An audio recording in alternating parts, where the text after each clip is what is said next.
This is LBC from Global, leading Britain's conversation with James O'Brien. I'll get the hang of this one day. There I was, just before the news, describing the horns of a dilemma upon which I found myself perched this morning. And, of course, I only told you about one horn. I forgot to tell... Well, I ran out of time, actually, if I'm completely honest with you. And I didn't get round to the other horn. Remarkably, you were ahead of me. Already, Michael's been in touch to say, let's have a giggle with 30p Lee. And Martin, who's in Burton, says, or possibly that's your surname, Martin, I don't know. There's no comma. Please talk about Neanderthal. Please. That's a lot of pleases. And that, of course, was the other horn of the dilemma upon which I found myself. In the deep end, an important conversation about the separation of powers and the imminent immolation, I suspect, of Rishi Sunak's ridiculous Rwanda bill in the House of Lords, who would, of course, only be doing their job. But remember that the current iteration of the Conservative Party is built upon a tidal wave of national self-sabotage. So think back to that Enemies of the People front page on the Daily Mail attacking High Court judges. All of the fundamental platforms of our democracy have come under attack in recent years, while people who claim to be patriots have been cheering it on. So we are on the brink of another grisly example of that epic hypocrisy stroke ignorance. And speaking of hypocrisy stroke ignorance, in the shallow end of British politics, there is a conversation to be had about yesterday's hilarious scenes, culminating for many of you, judging from my social media, culminating for many of you with 30p Lee, or P45 Lee, as perhaps he should be known henceforth. 30p Lee revealing that having spent an awful lot of time bellyaching about how awful the bill was and how he was going to definitely vote against it, because some people laughed at him, he didn't vote against it. I mean, I'm not suggesting for a minute that when we borrowed the great journalist and author Ian Dunt's description of him yesterday, which I've already forgotten, but it definitely contained the word hysterical. I'm not suggesting for a minute that he was listening to the programme and decided to prove it beyond all reasonable doubt. But I don't think I've ever seen such a pathetic display from a parliamentarian since, Nadine Dorries was in front of a select committee. It's quite extraordinary. But even more extraordinary was the fact that there is competition for the crown of yesterday's daftest intervention. There is quite a lot of competition. Some of it occurred in the House itself, and some of it occurred, as is often the case, in studios. That's very good from Grant already. Again, I say this quite often. I don't know why. I should probably stop. You don't care.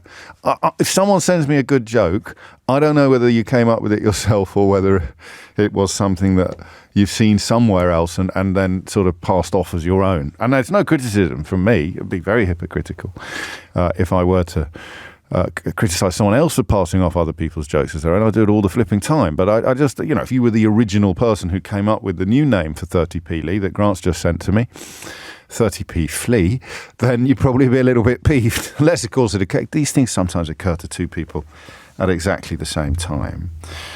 So, Therese Coffey deserves a mention even by the standards of Therese Coffey. The style with which she soiled herself in the House of Commons yesterday is it's enough to make your Hansard subscription worth the money in one 21-second long clip from the Commons alone. And do you want to know why I'm hesitating? Do you want to know why I'm hesitating?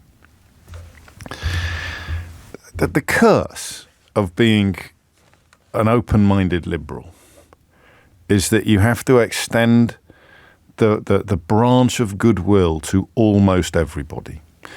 Even people who, if you feel that someone is being treated unfairly, then even if they are relatively disgusting individuals who spend their whole lives treating other people unfairly, then, and I don't know whether you have this, Grant's been in touch, so he didn't come up with that himself. That's very honest of you, Grant, but you kind of, your original message didn't, anyway. As I say, no criticism from me. If I see someone being treated unfairly, even if it's someone that I don't know if I'm trying to think who might be an exception to this rule. Someone so obviously awful that if I saw them being treated unfairly, particularly if it involved a little bit of snobbery, I would feel compelled to defend them, even though they wouldn't cross the road to defend me or protect me or you in any circumstances whatsoever. I suppose I'm describing footballification and the fact that thankfully the knots around our neck will never be so hard that we become blind to injustice or to unfairness. Because I think that Jacob Rees-Mogg is at least as stupid as Lee Anderson. But because he talks as if he has been granted asylum from the 19th century, people in this country don't notice. It's a terrible indictment of deference and forelock tugging that people will describe. I think that Lee Anderson was described on Radio 4 this morning as the red wall made flesh, as if everybody in the East Midlands is as thick as mince and changes their trumpeted intention to cast a vote one way the moment some other people start laughing at them. I mean, what an insult to the people of Nottinghamshire, to the people of South Yorkshire, I mean, wherever the red wall extends to, the whole of the north, I suppose, the whole of the north and the East Midlands.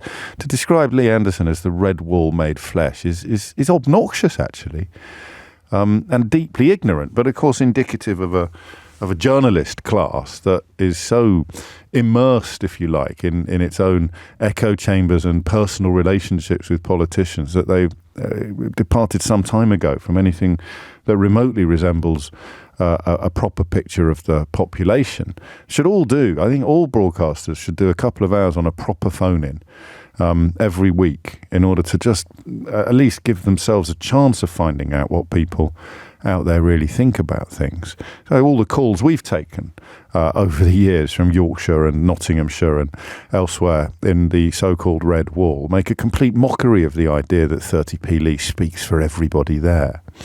But we poke quite a lot of fun at him because he's such an easy target, such an obvious target, and we will be doing so today, do not fear. But Jacob Rees-Mogg is just as stupid and did just as hypocritical a thing yesterday. So I'm going to play you clips of both of them. And then I think I'll throw in a bit of Therese Coffey for good measure. And then, unless I have a rush of blood to the head in the next 3 or 4 minutes, I think we might just have a conversation about who had the worst day yesterday. Rees-Mogg, Therese Coffey or 30p Lee Anderson. And I might add Rishi Sunak to that list, actually. Because although he got his bill through Parliament, he's woken up this morning to find himself 27 points behind in the poll. 27 points behind. I think it's time for me to start pointing out that any other leader would be 30 points ahead at the moment. That's a joke, which I'm not going to explain. If you get it, you get it. If you know, you know. So let's listen to 30p first, because I mean, he is the gift that keeps on giving. But listen to it with, if you would, and you're welcome to tell me that I'm being a bit priggish and shut up and give him the kicking he deserves and stop feeling sorry for him because he gets treated differently from the posh bloke, even though they're both as thick as mince and deeply, deeply hypocritical. That's who I am. That's where I am this morning. But just bear that in mind when you listen to him, well, I don't know, falling apart on live television yesterday. So last night I resigned as a deputy chairman of the Conservative Party. That was a difficult decision, but I think the right thing to do. You know, tonight I was going to vote no. I went into the no lobby to vote no because I couldn't see how I could support the bill after backing all the amendments. I got into the no lobby. I spent about 2 or 3 minutes with a colleague in there. The Labour lot was all giggling and laughing and taking the mick, and I couldn't do it in my heart of hearts. I could not vote no, so I walked out and come out, so I've abstained. I wanted to vote no, but when I saw that lot in there laughing, there's no way I could support them above the party that's given me a political home. So I hope the bill succeeds. You know, I've got my reservations, Chopper. It's upset me, honestly, over the past 24 hours. It's a difficult thing to do, not to support the government that's been really, really good to me and good to Ashfield. Let's remember this government has given Ashfield record amounts investment like I say, I hope the bill works, I hope it stops the boats, and from now on the Prime Minister's got my full support. You seem quite crestfallen, Lee. I am. I'm gutted, mate, to be honest with you. It's not a nice thing to do, to watch your mates go into one lobby and you go into the other. Like I said, I went into the no lobby to rebel. This is the key word at the moment. But once I saw the Labour lot sniggling and taking the mate, I thought, you know what? Well, haven't you got a thick skin, Lee Anderson? Come on, I've seen you go toe to toe with the left of the. Chopper, but at the end of the day, my mates are going in one lobby and I'm in another, and they're taking the. Tell us what they were saying then. They were just sniggling and pointing and laughing. Oh, Lee Anderson here, he's coming back to the Labour Party and all this. I saw that, I thought, you know what, off. It's like the playground antics. It is, it's playground politics. Sniggling. I get fair play to him. We're big fans of people inventing new words on this programme. So there it is. He resigns as Deputy Chairman of the Conservative Party so that he can vote against the bill. But because some people laughed at him, he didn't. That's Winston Churchill's party, that he's talking about. But here's Jacob Rees-Mogg being interviewed on Newsnight last night. That clip came from there's a television station called GB News that pays Lee Anderson £100,000 a year for his insights. I'm going to say that again. There's a television station called GB News that pays Lee Anderson £100,000 a year for his political insights. I mean, in a world where Nadine Dorries can be Secretary of State for Culture, Media and Sport, I suppose anything is possible, but I bet you didn't see that coming. But because he doesn't have a great education, he exposes himself to ridicule in a way that my next guest never does. And yet, when you listen to this from last night's Newsnight, you'll realise that they are just as daft as each other. A week ago, you tweeted this. The bill to stop the illegal migration via small boats will not work unless it is amended to remove loopholes. It wasn't amended. Please let me finish, if I may. It wasn't amended. Therefore, the loopholes, in your view, are still there. And you voted for it. Yes, because it's better than the status quo. I think the difficulty with That's the not bill... what you said 6 days ago on your TV show. I said that the loopholes are still there. But what I said is that the bill will not work with these loopholes in the time available. Now, that bit isn't in the tweet, but that was what I was saying. No, that was the full tweet. But that's what I was saying in the programme, and tweet is a paraphrase of my GB News programme. Thank you for reminding your viewers of it. I can read you the quote, actually, because I watched it all. I watched all that you said 6 days ago. As it stands, this draft of the bill will not stop the boats. Passing an ineffective bill would make the government look hopeless. You think this bill is ineffective, though that's your words. I think there is a risk, and this is the point you raised with the Minister, that this bill will not lead to people leaving fast enough. But that is the weakness. In politics, isn't it? Why? That is the weakness of the bill. No. Because last week you say it's ineffective. You described it as parliamentary wallpaper. You said it won't stop the boats. And this week you vote for it. I vote for it because it's better than what we've currently got. Are you a hypocrite? Because no, of course not. Do you think this bill will now suddenly stop the boats then? I don't think it will work speedily because I think we will have more appeals. Will it stop the boats? It depends on your time frame. I think it's... If you're talking about between now and a general election, I think it is unlikely we will see flights going before an election. Will it stop the boats? If flights go, it will stop the boats. But as I don't think flights will go, I think it will be very difficult to stop the boats without the strengthenings that I was supporting. So it's not going to work, and you voted for it. I hope it will work. Of course you do. Yeah. But you just explained why you think it won't work. I think it's difficult for it to work, yes. And this is an important point. That is the difference between a private education and little or no education. Two identical intellects there, one of them sounding plausible, even perhaps persuasive, and the more deferential you are, the more violently you tug your forelock on a daily basis, the more you will be sitting there thinking now that Jacob Rees-Mogg didn't just get debagged completely and spanked raw by Victoria Derbyshire. If you have any snobbish tendencies, and I think we perhaps all do, you'll think that Lee Anderson humiliated himself, but that Jacob Rees-Mogg somehow didn't.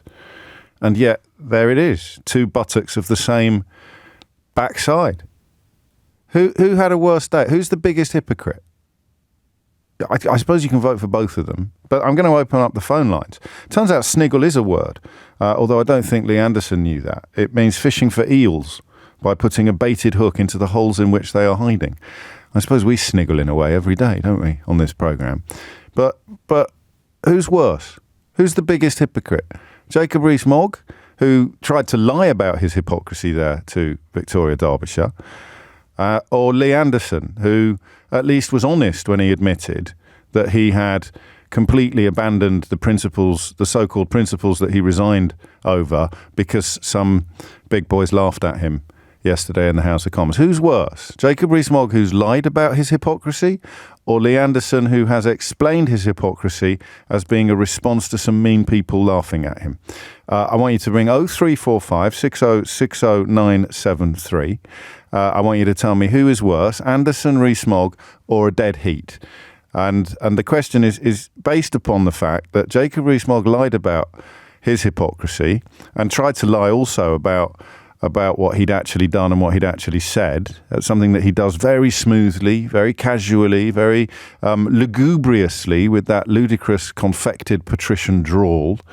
Or Lee Anderson, who has rendered himself ridiculous again, but who, and I can't quite believe I'm saying this, deserves at least some credit for telling the truth. He explained that he made an absolute wombat of himself because he's so thin-skinned he couldn't cope with people laughing at him. And that's almost moving, isn't it, in its simplicity and honesty? Why did you resign as Deputy Chairman of the Conservative Party? Because I want to vote against a bill. Why didn't you vote against the bill? Because some people laughed at me. Who's worse? Hit the numbers now, you will get through. And I'll throw you a bit of Therese Coffey after this, I promise. 0345 6060 973. Hit the numbers now, you will get through. James O'Brien on LBC. James O'Brien on LBC. 23 minutes after 10. Emma puts it well, as indeed they always do. Mogg is worse. You can administer therapy to someone who's deeply insecure and they have a chance of recuperation. Mogg is just a deliberate and unrepentant liar.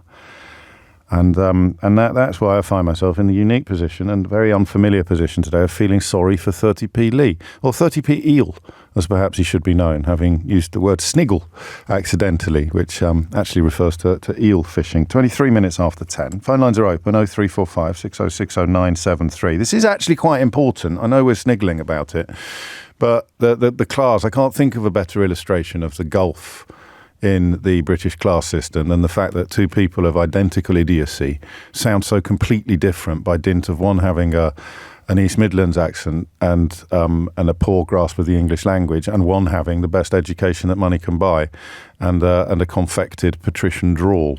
It's quite remarkable, really. More of your thoughts on that. But first, Therese Coffey, before listening to this, you should probably know that Kigali is the capital city of Rwanda. I think it's quite helpful to know that before you listen to this intervention from Therese Coffey in the House of Commons yesterday.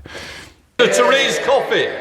Thank you, Mr. Speaker. It's important to speak in this bill today. I have to say I was somewhat astonished by the speech of the shadow Home Secretary, who can't even get the name of the country right, talking about the Kigali government. We're talking about Rwanda, a respected country that has recently been president of the Commonwealth.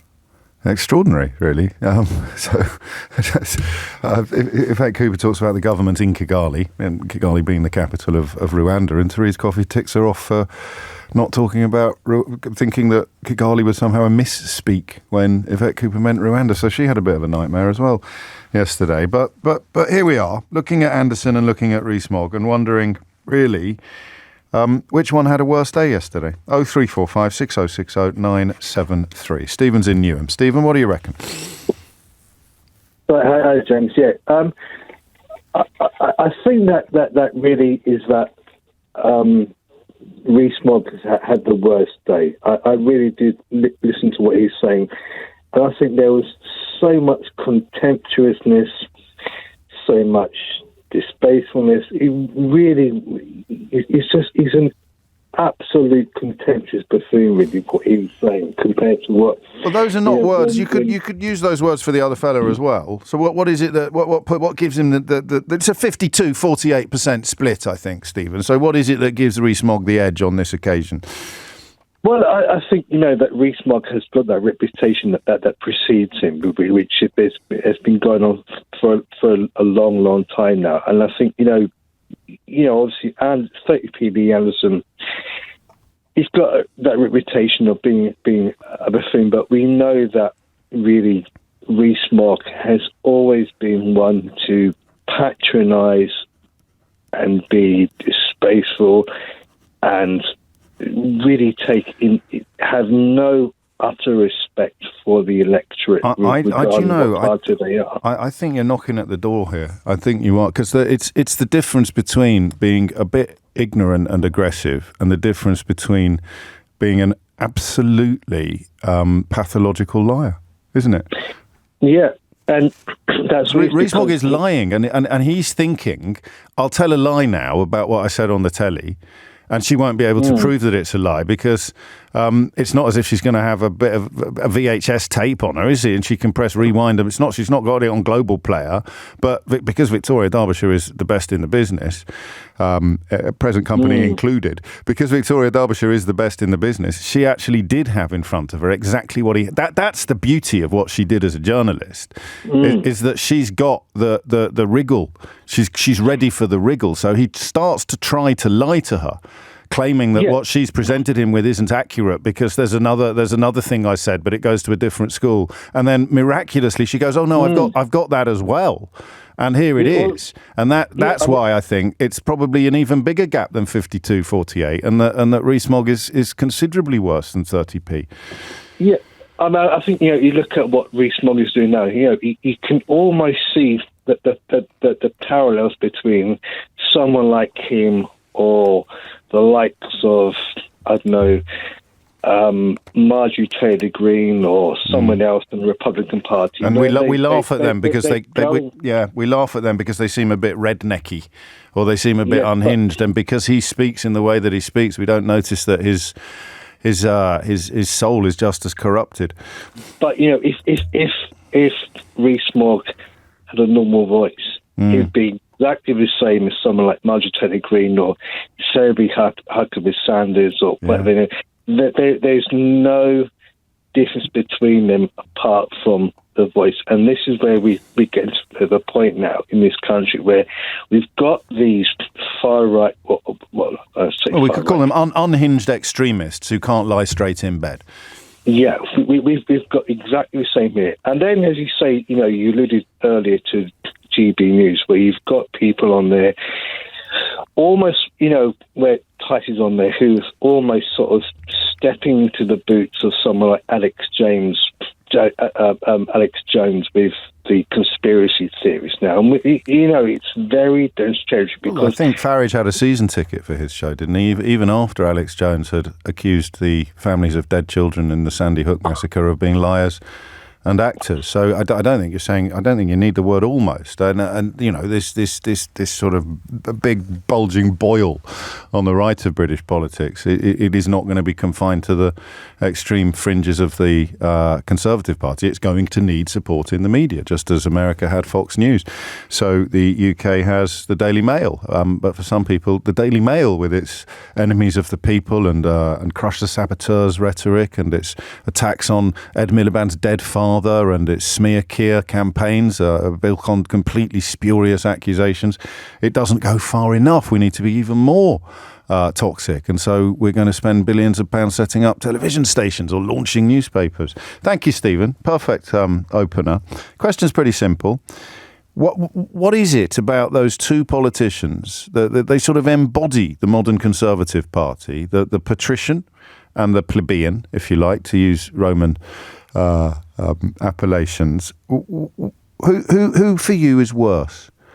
The man who abandoned what passed for his principles because people laughed at him, or the man who abandoned what passed for his principles and then lied about it?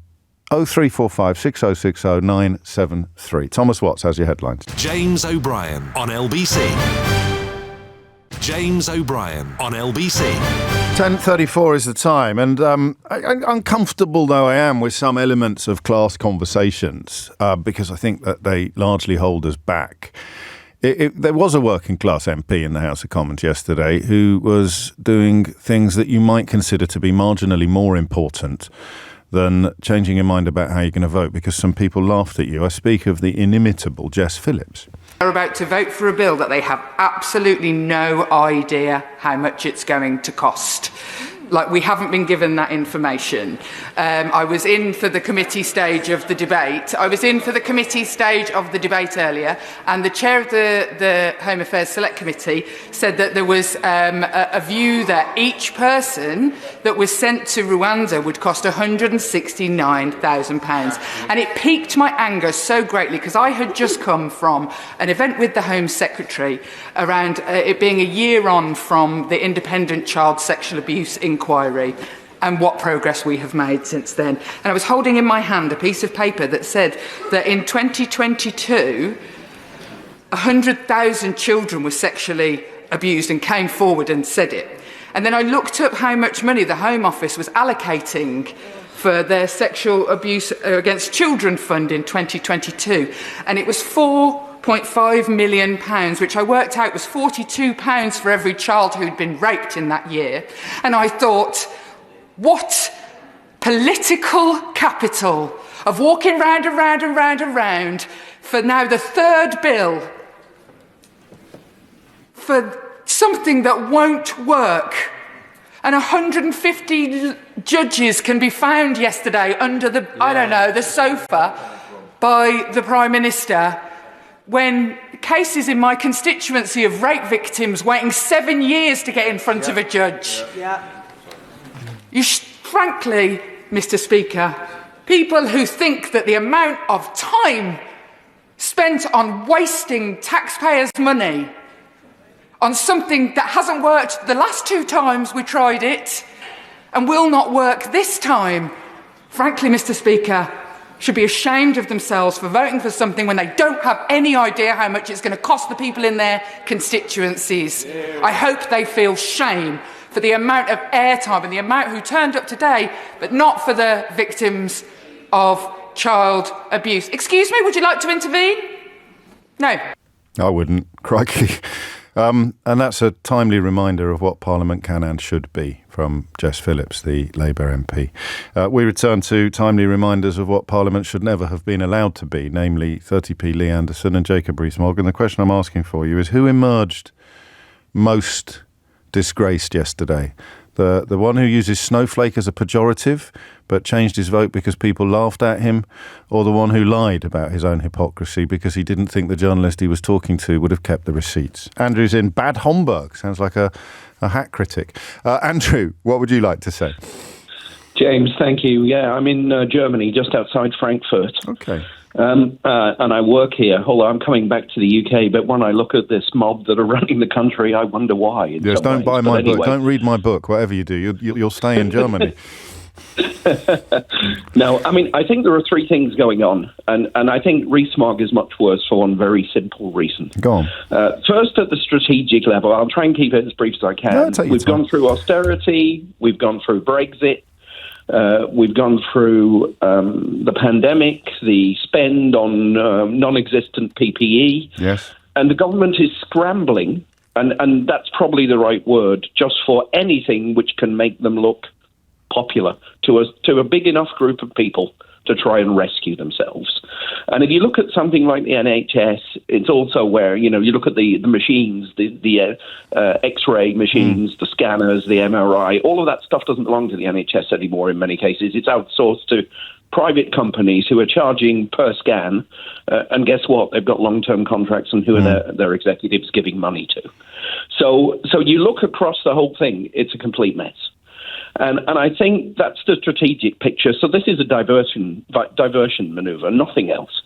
Operationally, then, they say, well, what will make us popular? Let's cut taxes. Doesn't matter what happens to people who are on benefits or people who are disabled or others. We cut taxes. Well, people in the queue for criminal justice that Jess Phillips just described. Absolutely, whether it's the NHS or criminal justice. I mean, I had an X-ray in Germany in November, and 2 days after I got the referral from the doctor, I had my X-ray because they're paid on the basis of when we get the patient through, the money flows. So is there, just let me steer you back to the head-to-head. Yeah, please do. What I will. Because are you going to say something nice about Lee Anderson, or are you just going to say... I'm not going to say anything nice about him. I mean, I'm from the Northwest. I'm from a working class background. Yes. I've done well by leaving the country and progressing socially. Yes. You know, I've got 2 kids who've been to Oxford. One's a lawyer. The other one is studying medicine. And they've got into a position now where we've come back to the country as a family a while ago, but not my role, where I've progressed. But I don't consider myself a product of class. No. I consider myself a product of education. And that's what Rees-Mogg has had. He's had a paid for, and I paid for my son to go to Westminster School. Yes. He's had a paid for education, which, you know, he was in the fortunate position of having, and he believes because of that, I think, that he's better than other people. Oh, gosh. And I think it's as simple as that. Yes. And because he does that, well, these are the little people that I can talk down to, and they'll believe anything I say because of the, as you referred to it, the patrician drawl. And I think Anderson is simply a chancer, nothing else. Yeah. So it is worse. And I mean, Rees-Mogg then becomes symptomatic of a much broader malaise, whereas, as you say, Anderson is just a sort of one-off opportunist, really, hopping parties, changing parties because he saw an opportunity. He's a grifter, of course, because we've got that footage of him trying to pretend that a friend of his was a complete stranger whose door he just knocked on at random when he forgot that he was still being recorded. Absolutely, yeah. And then his ludicrous comments. Victoria Derbyshire, no. But, you know, she is as far as I can remember, she went to a very good girls' grammar. And yet because she did her homework, that's why he can't get around her. And it's just, you know, I'm going to watch it later when I get back to the UK. But it is a masterclass. Are you so stupid, Rees-Mogg, that you actually believe that because he usually gets away with it? He usually gets away with it, and people go with it as well. He had a terrible time on this programme a few years ago, and yet forelock tuggers and cap doffers were queuing up to claim that he'd played a blinder, even as every single thing he said has been rendered ridiculous by reality. People like it, you know. I hesitate to bring it in because I quote it very often, but that rich man in his castle, the poor man at his gate, God made them high and lowly and ordered their estate. People sing that with their full chests, even though they're the ones sleeping at the gate. Thank you, Andrew. Go well. Nathan's in, so a lot of votes for Rees-Mogg so far. Nathan's in Nottingham. Nathan, what would you like to say? Are you the red wall made flesh, mate? Apparently so. Yes, apparently so. Go on. I must say though that the one thing that is true is that I really hope that North Nottinghamshire does better at the next election, because between them we've got Lee Anderson, Brendan Clark-Smith, Ben Bradfield. We've got a pretty damning indictment. That's extraordinary. You must have done something terrible in a previous life. Correct. Right. The reason I wanted to call is just because I had an unexpected experience due to a work contract of becoming acquainted with Mr. Anderson last year. Okay. I completely disagree with almost everything he says. Although actually I'm mildly sympathetic to the interview you played out earlier, in the sense that I think that somehow it did show a sort of, I think there was somehow a mirror held up to himself in the way he was being laughed at, and actually I think he felt uncomfortable with himself rather than So he's running away else. From the reflection rather than from the people laughing. I think possibly. But yeah, both he and Rees-Mogg are both sort of results of the culture that they come from. And but the key difference between the two, I think, and what I wanted to highlight, is that for all his faults, and they are myriad, and this is probably the only thing I would say in his defence, having made his acquaintance, Lee Anderson does definitely care about his constituents. His ideas and his approach may be very misinformed and misplaced at times, but he spends a lot of time in his constituency getting out and about, and he definitely wants to make things better in his constituency, albeit he might be going about it in the wrong way. Whereas with Rees-Mogg, I think he exists solely for himself and for his own advancement. Well, nice plaudit. So, I mean, he might be an idiot, but his heart's in the right place. I for think you, relatively, unless you're a food bank user, or you're someone that's struggling to pay your bills, in which case he's not exactly Mr. Sympathy or Mr. Empathy. No, but even in that, I think that was more of a reflection of the education rather than because he was actually spending time at the food bank. He was actually, you know, as you say, heart in the right place, albeit the ideas. Yeah. As I say, I must be clear, I disagree with everything he says, and he said some absolutely abhorrent all we're doing is who's well. worse, him or Rees-Mogg. You don't have to qualify yourself. Rees-Mogg is measurably worse. But Rees-Mogg also had all the opportunities to be better, didn't he? To be better informed, to be more honest, to be more decent, to be more transparent, to deploy his education in pursuit of understanding rather than in pursuit of bigotry and provocation.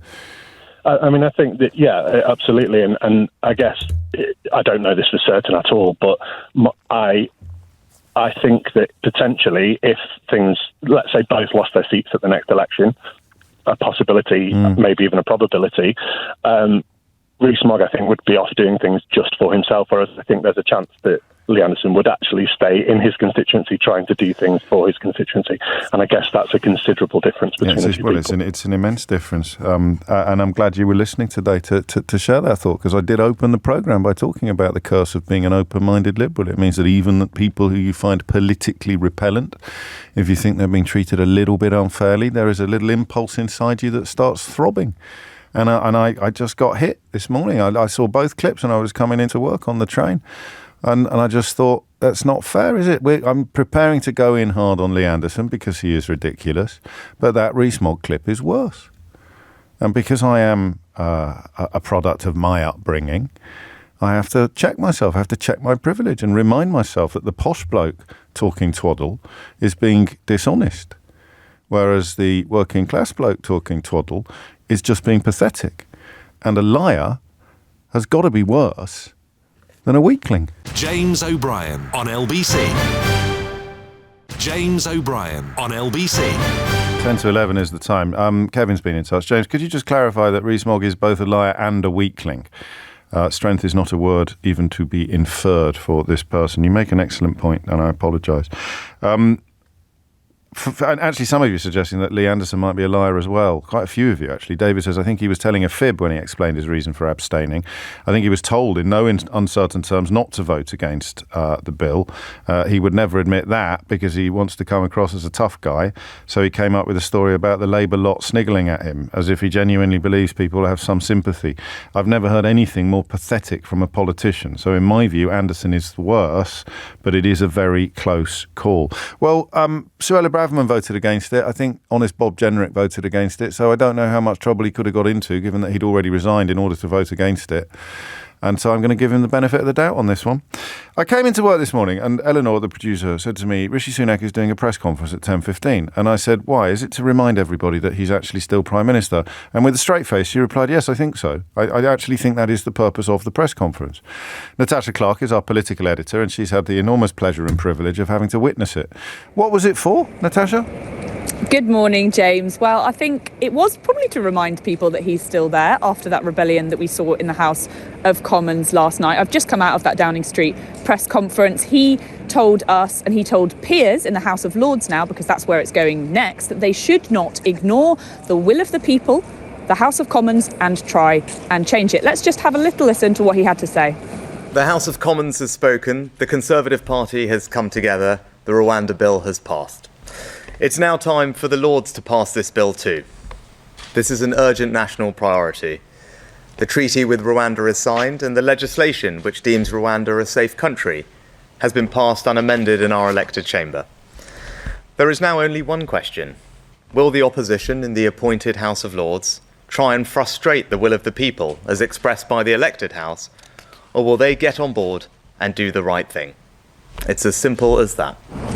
He also admitted that he would be prepared to ignore these so-called Rule 39 court orders in order to get those flights taken off to Rwanda. Now, that is important because it would mean breaking international law. That's according to the government's own legal advice. And Rishi Sunak has so far been quite reluctant to say that he would be willing to do it. But under pressure from his backbenchers this week, when that was coming back to the House of Commons, he did say earlier this week that he would be prepared to ignore those court orders. Now, you'll remember when those Rwanda flights were due to take off around a year and a half, almost 2 years ago now, those 39 orders were exactly what stopped them from taking off in the first place. Let's have a little listen to what he had to say on that. I've been crystal clear repeatedly that I won't let a foreign court stop us from getting flights off and getting this deterrent up and running. The bill specifically contains a power and makes it clear that ministers are the ones that make these decisions. Parliament has supported that. There's also, the bill makes expressly clear that the domestic courts should respect that decision. And very simply, we would not have that clause. I would not have put that clause in the bill if I was not prepared to use it. So look, if you're asking me, are there circumstances in which I will ignore Rule 39s? And the answer is clearly yes. It's doing that foreign court thing quite a lot at the moment, isn't he, Natasha? It's of course an international court. Calling it a foreign court is a bit like calling the World Cup a foreign football competition. It's an international body set up to impose and oversee international law, and the 12 law lords, the judges that make up the Supreme Court, they all sit in the House of Lords that he's also been denigrating, and they, just to clarify, they're not foreign, are they? They're not foreign judges. Yeah, that is right. And I think, the use of the word foreign obviously taps into a certain kind of message that the Prime Minister is trying to get across. But yes, I think we will be tapping into what a lot of Conservative MPs are frustrated about, that it was not actually the Supreme Court that grounded these flights over a year and a half, 2 years ago now. It was the courts in Strasbourg. It was them putting forward these Rule 39 orders that under the current Civil Service Code, under the current guidelines coming from government, that means ministers have to down their tools and they have to abide by them. Now, Rishi Sunak, in this new Rwanda safety law, which passed through the Commons last night, it will give ministers instead the power if they want to ignore them. But what is the point in giving them the power if they don't actually use it? And obviously Rishi Sunak said he would use it, but we know that legal advice says that it's breaking international law, and there are so many of his own backbenchers and so many of his cabinet that just would not accept if the Prime Minister said, look, I'm going to break international law. And that's one of the things that the House of Lords will be looking at. Yeah, absolutely. And I'm sure that the House of Lords is going to have something to say about this Rwanda bill. We know that the Conservatives do not have a majority there like they do in the House of Commons. It's going to be even trickier for the Prime Minister to navigate himself through the House of Lords. They will try and amend it. The Prime Minister said today he does not want it to go through with any amendments on at all. So he's not prepared to look at anything, any changes. He thinks this is perfect, apparently, as it is. And obviously we know the House of Lords, that's exactly their entire purpose, is to scrutinise, challenge, to look at it and to see if it's really going to work at all. So that could be a real headache for the Prime Minister later on. I also was able to ask him a question. I wanted to know what would happen to that money if this does not happen. Now, the Rwandan president, you remember yesterday, said that actually he would be prepared to offer us a refund on some of that money if no flights to Rwanda take off. However, Rishi Sunak completely dodged that question. I'm fighting every day to get the flights off to Rwanda, right? That is what James is doing. That's what Michael is doing. That's what I'm doing, because we want to stop the boats. We have made good progress. The plan is working. The numbers are down by over a third last year for the first ever time. That shows you that the plan is working. But if we stick with the plan, we can get this done. We need an effective working deterrent. That's what the Rwanda scheme delivers. That's not just my view. That's the view of many eminent lawyers, former Supreme Court judges, all of whom have said that our plan will work. So as I said, the question now is for the Labour Party in the House of Lords, will they support this bill so we can get it on the statute book as quickly as possible so that we can start the flights? Because that's what we need to do. That's how we're going to stop the boats. So there was no answer from the Prime Minister on that question of whether he would look to try and refund some of those millions of pounds that the government has already paid to Rwanda for a scheme that so far not a single migrant has been flown there. He sort of went through, it occurred to me, that was an excellent report, thank you, Natasha. It sort of occurred to me that he was pressing buttons that have been in play now for the best part of 8 years. We heard the phrase will of the people, which I thought must have been taken out of cold storage. The deployment of foreign as a pejorative, even though it was both inaccurate and vaguely xenophobic, talking about the unelected House of Lords. And these are all buttons that when Boris Johnson pressed them, 3 melons came up on the fruit machine. When Rishi Sunak presses them, my sense is that he doesn't hit any jackpots.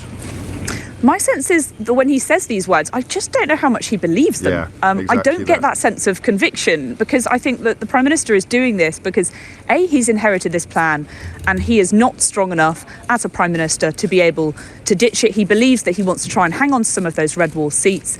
That Boris Johnson obviously successfully launched that coalition in 2019 to win those red wall seats. Rishi Sunak is trying to do his best to hang on to them, despite being so far behind in the polls. But the Prime Minister, from what we know about him, he's a man that looks at stuff. He's a man that knows the detail. He wants a plan that's going to work. And this is quite tricky for him because it's a political plan, this one. There is not a lot of evidence that we have seen that this plan can be a deterrent, that it can work and that it can stop those crossings. And I think that will really jar with the Prime Minister, that really just usually tries to get things done by the book, is a details-oriented man, and essentially wants to try and do something that works. And as Starmer pointed out at PMQs yesterday, he kind of everybody knows he thought it was a daft idea when Boris Johnson first came up with it.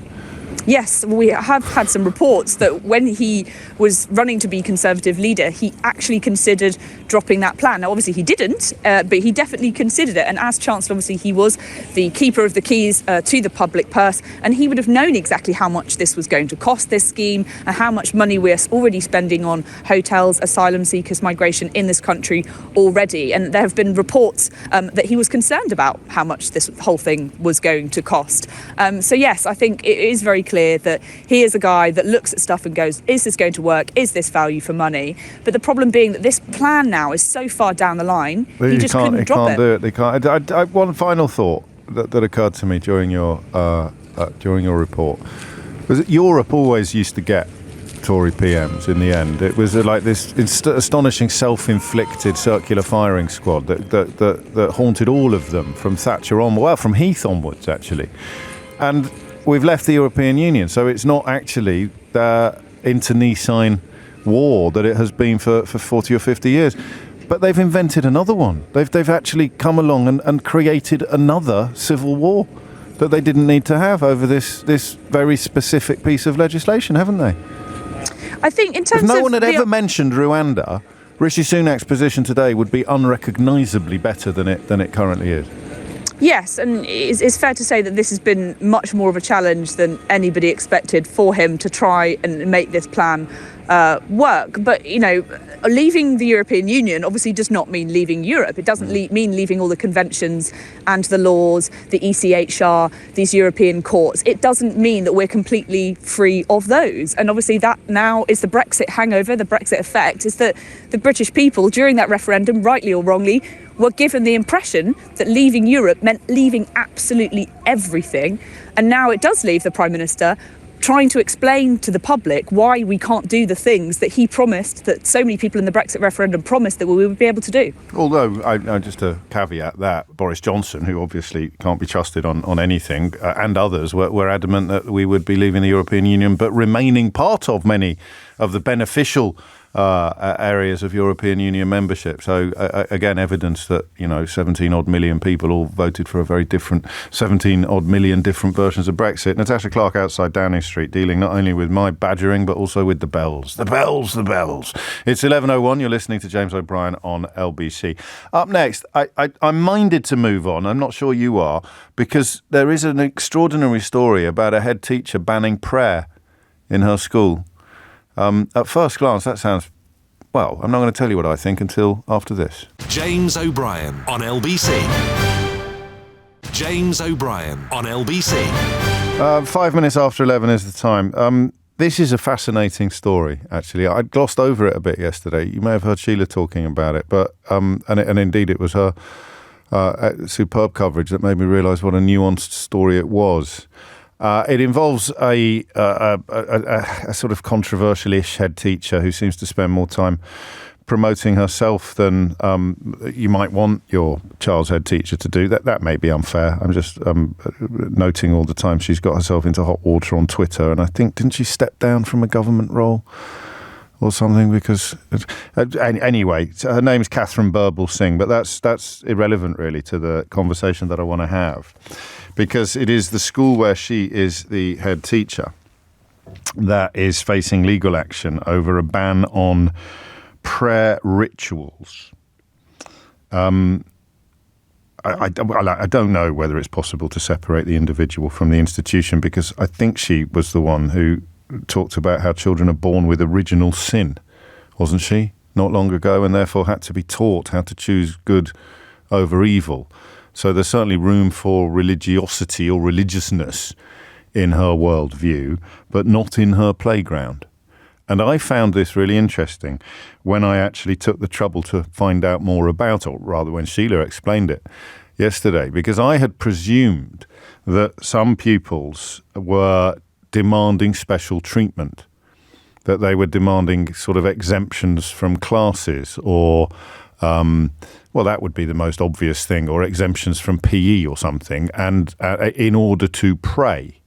And I am quite a fierce opponent of that sort of behaviour for two reasons. One, I think, is nature, and one is nurture.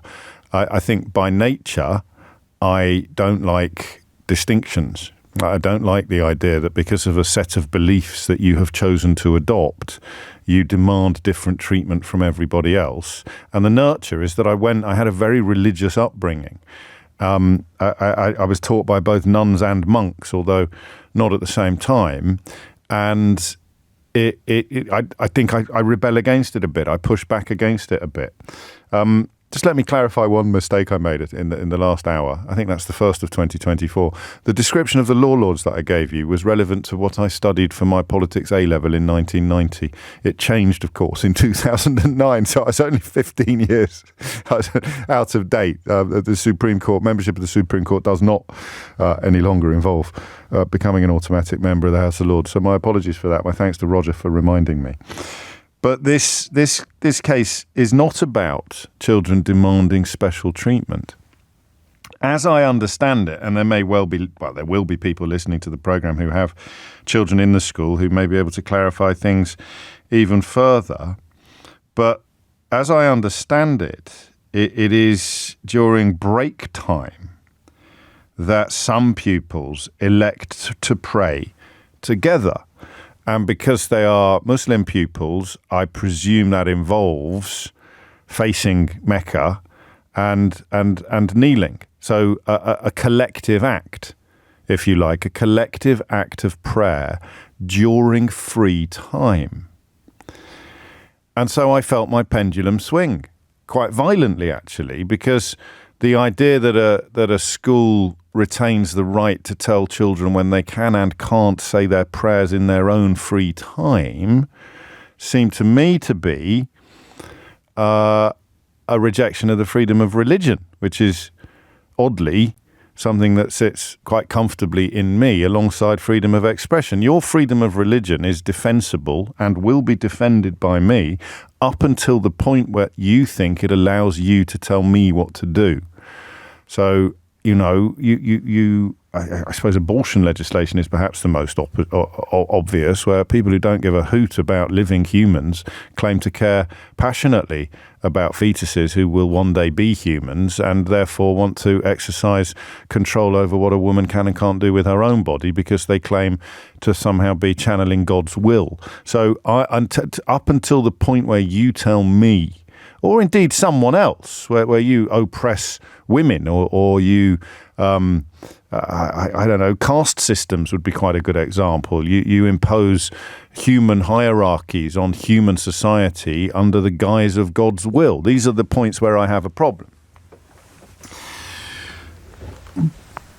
But then I read a little further into the story, and the rationale that the school offers up for not allowing public prayer during break time is that it introduces a notion of segregation, or it introduces segregation, so that two things were happening. You had a growing segregation between non-Muslim and Muslim pupils in the playground, because the Muslim pupils would go over there and pray and the non-Muslim pupils wouldn't.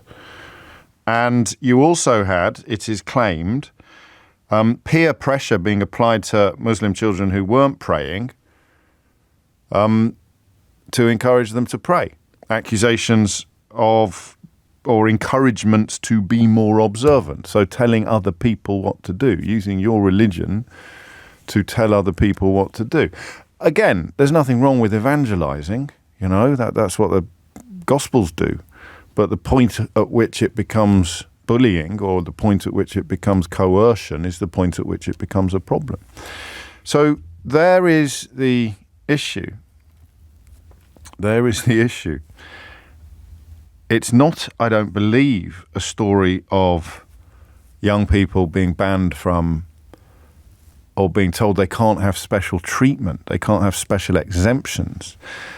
I don't believe, and listen, if this upsets you, that's fine. I can live with it. I don't want to have a fight with you particularly, but you shouldn't be able to get a day off from school because of your religion. There's a little bit of unfairness there. It's not completely black and white, because Christians get entire holidays built around their festivals, so I can see why other religions members of other religions might feel a little bit peeved, but that's the way it goes. You know, that is, if you like, the system. I don't think anybody anywhere should get any special treatment according to their religious beliefs in society as a whole, and in society's institutions, of which schools are a crucial part. But during playtime, I kind of feel it's a freedom of expression issue up until the point where I understand the school's objections. So the school's job is to promote the greater good, right? It's to promote the welfare of all students. And having segregation, self-imposed segregation on religious grounds, I think is a bad thing. And therefore, I think the school are in the right on this one. And that really surprises me, because I was, I suppose, slightly biased, if that's the right word, by the fact that the head teacher seems to be a sort of slightly attention-seeking oddball. But that doesn't make the ruling wrong.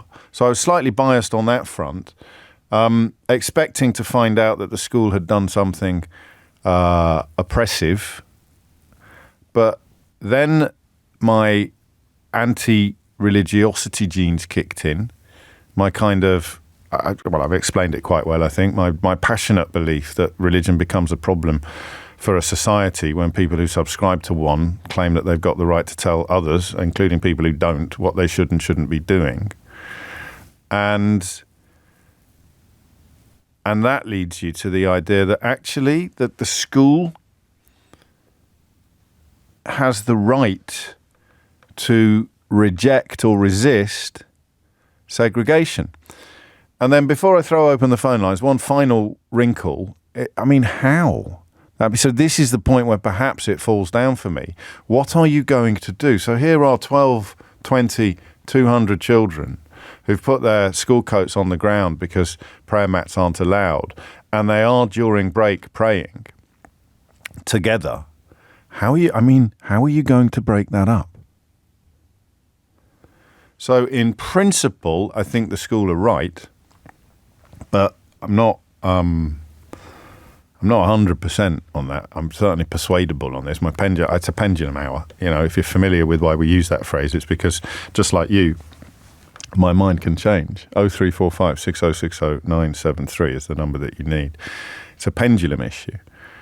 And in principle, I think the school have got it right. But in the practice, I do not see how the heck you can impose it. I really don't. Even if the court comes back and says the school has got the right to do this, what are you going to do to 50 praying children in break time? I suppose you separate them, stick them into... I don't know. That's a question teachers might be able to help with. Shall we get the phones open on this one? It's a good one, isn't it? It's an interesting one. 0345 6060 973 is the number that you need. I'm pretty clear that a school can tell pupils what they can and can't do during break time. You can't smoke, for example, or play some sort of game. Some schools banned, what were they called, fidget spinners. Some schools banned fidget spinners, didn't they? And what were those weird little rubber bands that were like everywhere for about 10 minutes when my kids were at primary school? So of course, loom bands. So of course schools can and do outlaw things that children can and can't do during break time. And I think that actually their rationale for outlawing this is pretty strong. Segregation, possible coercion. But how the heck are you going to impose it? So be thoughtful on this one, please. 0345 6060 973 is the number you need. It's 11:16. James O'Brien on LBC. James O'Brien on LBC. 19 minutes after 11 is the time, and you're listening to James O'Brien on LBC. Chris is in Tower Hamlets, former headmaster, also in a very diverse area as well, so a perfect perspective perhaps on this issue. What do you make of it, mate? Yeah, morning, James. Hello. Well, I was just saying to your researcher, I've had experience of the issue because obviously there was a growing number of Muslim pupils throughout the time that I was head teacher of my school. A group of them many years ago came to see me very sensibly and said, we would like to set up a prayer meeting at lunchtime in school. We had a proper discussion about it. I found out, what that would entail. And I found them a place inside the school where they could, pray in private. And as far as prayer mats were concerned, I actually drove around to various mosques in London and, begged and borrowed prayer mats. So they had, the proper mats as well as the facility. The important thing about what I'm reading in the paper from the court proceedings is that these children were praying publicly in the playground. Well, that seems to me, that has the potential for it to become a hugely divisive issue. You have to separate the religion from the behaviour, really, don't you? You have to forget the religion, in fact. The religious, it seems a bit odd when we're talking about praying, but actually it's not when you think about it. So I presume that the school does not provide a formal area where prayer can take place. Well, because they are objecting to prayer rituals, not the location of it, but the practice itself. Yeah, and this is where I run into difficulty as a retired head teacher. I try not to comment on things that I don't know about in another school. Yes, of course.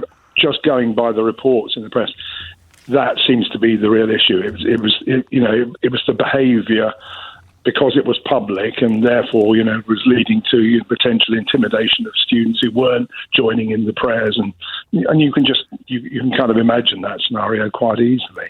Whereas if it's in a private area and people make a personal decision about whether they want to go there or not, that's eliminated. Except that you're running a secular school and you are teaching complete equality, and therefore you cannot have some pupils distinguishing themselves on the school estate by praying.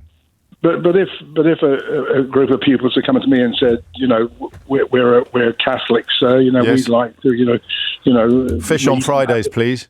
Have to read the rosary or whatever. Of course, I would have agreed to that as well. The important thing is it's about that relationship that a head teacher has with their pupils, that they feel within the code of the school it's possible for them to do things properly and in an organised fashion and not in an intimidatory way that challenges. I'm glad that you recognise the nuance on it, because and like you, I'm gleaning my information from newspaper coverage, although trying to stay away from the sort of newspapers that would cover it very differently if it was Catholic pupils seeking to read the rosary. And I don't think I need to go any further than that. But it kicked off apparently after passers-by noticed pupils doing it, and there would be, I presume, sort of through the school fence, abuse and harassment of pupils, about 30 doing it, some kneeling on their blazers as they were not permitted to bring in prayer mats, and that's the point at which she banned prayer rituals with no prayer room. So I'm going to find, in conclusion, I'm going to push you on the reality of the situation rather than the situation you would perhaps have introduced, which would be a prayer room. She's not going to do that. Yeah. Is it fair to ban these kids from praying? Yes, I think at the point at which it's done publicly, it's likely to present a problem. Okay. And I mean, I suppose a Christian child who wants to sit quietly in the corner of the same playground saying a prayer, nobody is going to know even that they're doing it, which is why the word ritual is crucial in this story, even more important perhaps than I'd registered when I began describing it to you. It's the prayer ritual. So you can't start, you could do it on the swings. I don't imagine they have swings. I'm showing my age a bit, but you could do it anywhere, couldn't you? You could just go off on your own and say a quiet prayer. It's the imposition upon other people where it becomes problematic. For example, carrying a banner outside an abortion clinic, or being a well-known opponent of abortion, standing there just when your presence even becomes intimidating. Perhaps it's a different conversation, but it's interesting, isn't it? If they're not going to bring in a prayer room, then you're going to have to stop the kids from doing it in the playground, and discrimination, because it's a ban on uniquely Muslim prayer. The lawyer has argued, saying that a Christian child, indeed as I've just said, would be able to sit quietly in the corner of the playground from praying.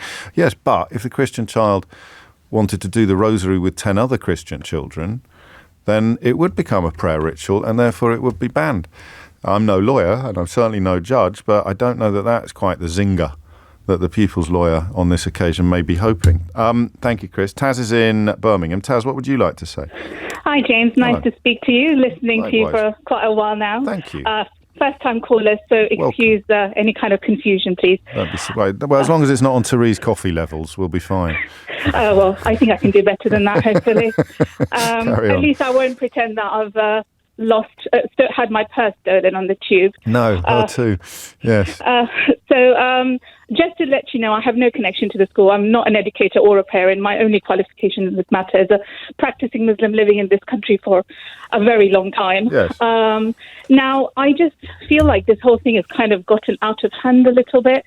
I feel like it's really a non-issue, that the whole escalation could have been avoided by just simply providing an area where Muslim pupils can pray. Really, this whole prayer thing is an issue only in the winter months, because in the summer, the prayer times are such that you can go home and sort of make sure that you pray. So it only falls in the school calendar during the winter months, as it were. Exactly. I mean, people might still prefer to pray at midday for the midday prayer. And it wouldn't be a prayer room as such. It would be a room which at a certain time of day is set aside for prayer. I mean, the rest of the time it could be a classroom or a storeroom or something else. Not a bathroom. It has to be a clean area. Yes, obviously. of course. I work for the NHS. We have non-denominational prayer rooms in every single hospital, and people of all faiths come there. Some of them meditate, some of them pray. They have all the religious texts, and you just need something like this, something simple. And I feel like something like this actually builds tolerance, not cause sort of division. Yes. And the only reason it's causing polarization right now is because of the way she's handled it. Because it's actually something that practicing religion can be a way of connecting people. Because when, say, pupils of different faiths see each other practice their faiths, and they do it when they're younger, then they don't grow up having a fear of the other. And I think that's so important in our society today, the celebration of diversity and sort of creating an integrated community where we have mutual respect rather than fear. So you're quite similar to Chris. You're in the NHS describing a successful compromise. He's a former headmaster, I think uncomfortable with the absence of compromise. And the thing, I think, to move it into the practicalities rather than the principles, I don't know how they have imposed this or enforced this rule, but it would involve what? Dragging praying children to their feet? Can you imagine how horrific? No. The other thing I wanted to say is these are teenagers, right? Yeah, if you tell teenagers not to do something, they should make it compulsory. They make it compulsory, then none of them would do it. No one's going to do it. And do you know how hard it is to get teenage Muslim children to pray? When my brothers were younger, and we were trying to, teach them and develop their spirituality, we'd be like, reminding them to say, 1 minute. I mean, I'm an adult. I still struggle. Yes, of course. Human beings are by nature lazy. So if you let teenagers give them a prayer room, I guarantee you. It's an odd story, isn't it? And I'm glad that we're conducting it in such a good-natured way because, although it's important to acknowledge that some of the issues thrown up by it have been quite unpleasant. Allegations of Islamophobia obviously being directed at the school and also petitions, online petitions and kind of the head teacher has expressed concerns that it puts the school at risk. It puts the school's lawyer said the case itself could give rise to a real and immediate risk of harm to the headmistress, other members of the school staff, and potentially pupils at the school, which I imagine cuts both ways. I mean, you could have the kind of angry Muslim adults that we saw outside the school in Batley descending on this school and seeking to impose their will. And equally, if the pendulum swings the other way, you could have angry Islamophobes turning up and attacking the head teacher for pandering to Muslims. I mean, it is a bit of a minefield, I think. All schools, well, most schools. I mean, I actually went to a Methodist boarding school. Oh, yes. And even I had a space for prayer, Yeah. and most schools in this country do. It's just a non-issue. So and that's where we're going, isn't it? Is it why don't they just provide a space for prayer in the school? Exactly. And I think the extremist adult, Muslims or whatever, I have no sympathy with them. No, idiots. Of course. On either side, Islamophobes or, whatever, they've got nothing better to do with the time. I suppose we'd call them, would we? I very strongly disagree with that word, but let's not go there. All right, we'll do that another day. We'll do that. Because, of course you do, because it contains the word Islam, whereas fine. Okay. Those extremists are a minority, right? But what we're ignoring is there's going to be large numbers of parents who are perfectly decent people who then feel disenfranchised, or Muslims who, as a result of this conversation, I feel disenfranchised. I think, I've been spending so many years in this country. I'm British, and does that mean I don't belong here? People can't even have a space to pray. It's not. They're not doing anyone any harm. They're just praying. It is, yes, and it's called religious observance, and same type of people sometimes who will get angriest about your religious observance are the ones that would go absolutely tonto when was it a British Airways baggage handler was ordered to obey a no jewellery rule, which involved taking a crucifix off. And the whole world stopped. It was quite extraordinary. So, the hypocrisy in place on these sort of issues is epic. And the role of a head teacher or the role of an institution is to walk that tightrope between extremes. I mean, it's a bit dull in terms of radio phone-in territory, but surely the question of why you don't just provide a non-denominational prayer room or meditation space within the school, either permanently or at specific times, seems to me to be perhaps the biggest mystery of all. 31 after 11 is the time. Thomas Watts is here now with your headline. James O'Brien on LBC. James O'Brien on LBC. 25 minutes to 12 is the time. So the pupil who has brought this case against her school is not seeking a prayer room. According to exchanges in court yesterday. This is the Michaela Community School in Brent that has essentially banned its pupils from prayer rituals in the playground. It seems to us so far that the solution would be a private space where anyone can pray, but at the specific times under discussion here, which would not involve coming out of lessons, but would involve kneeling, then having a prayer room, a non-denomination. Quite a lot of you getting in touch with me to tell me about what happens in your workplaces or what happened in your schools.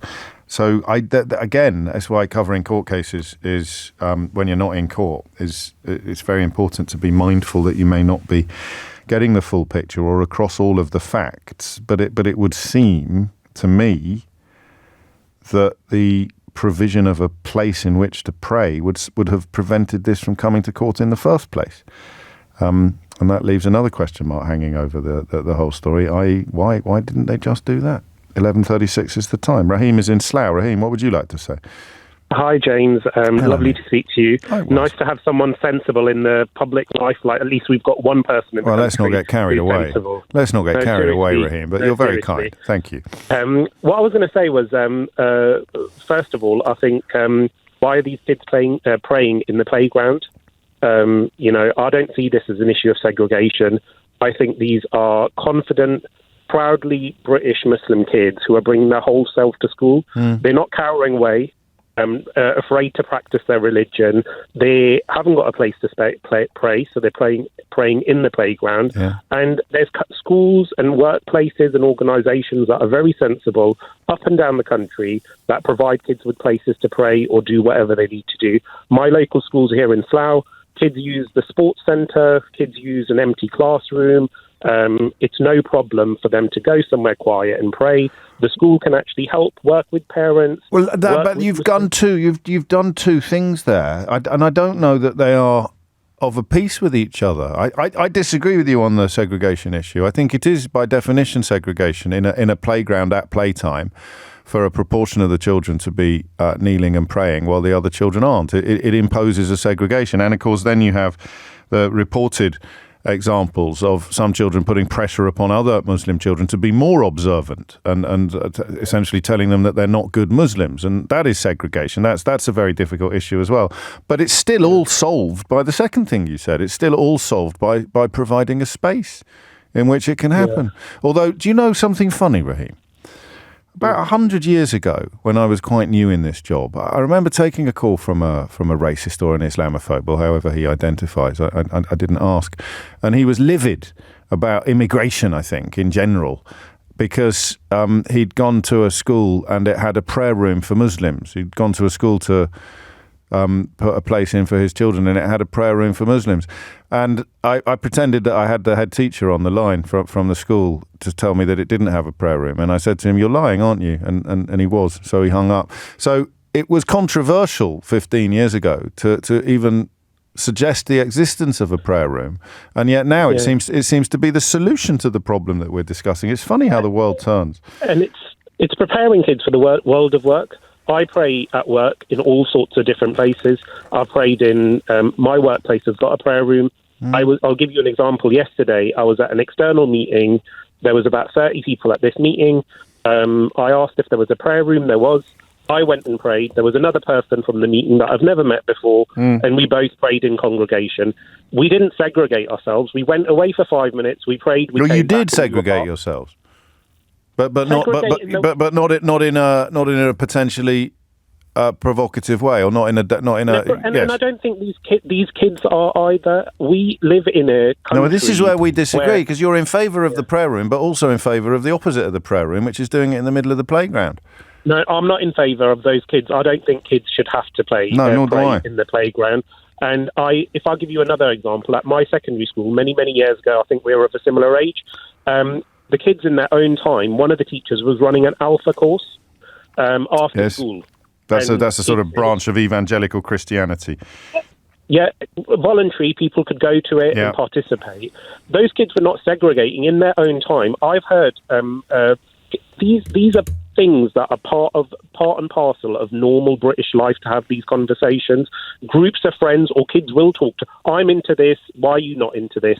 I'm praying, I'm not as comfortable with that as you are, but I think you're probably making a better case than I am. I think it's about grown up and or just it's part of British life. Well, I think it's about public prayer, actually. Public prayer is not appropriate in a secular school, writes Rob, irrespective of religion.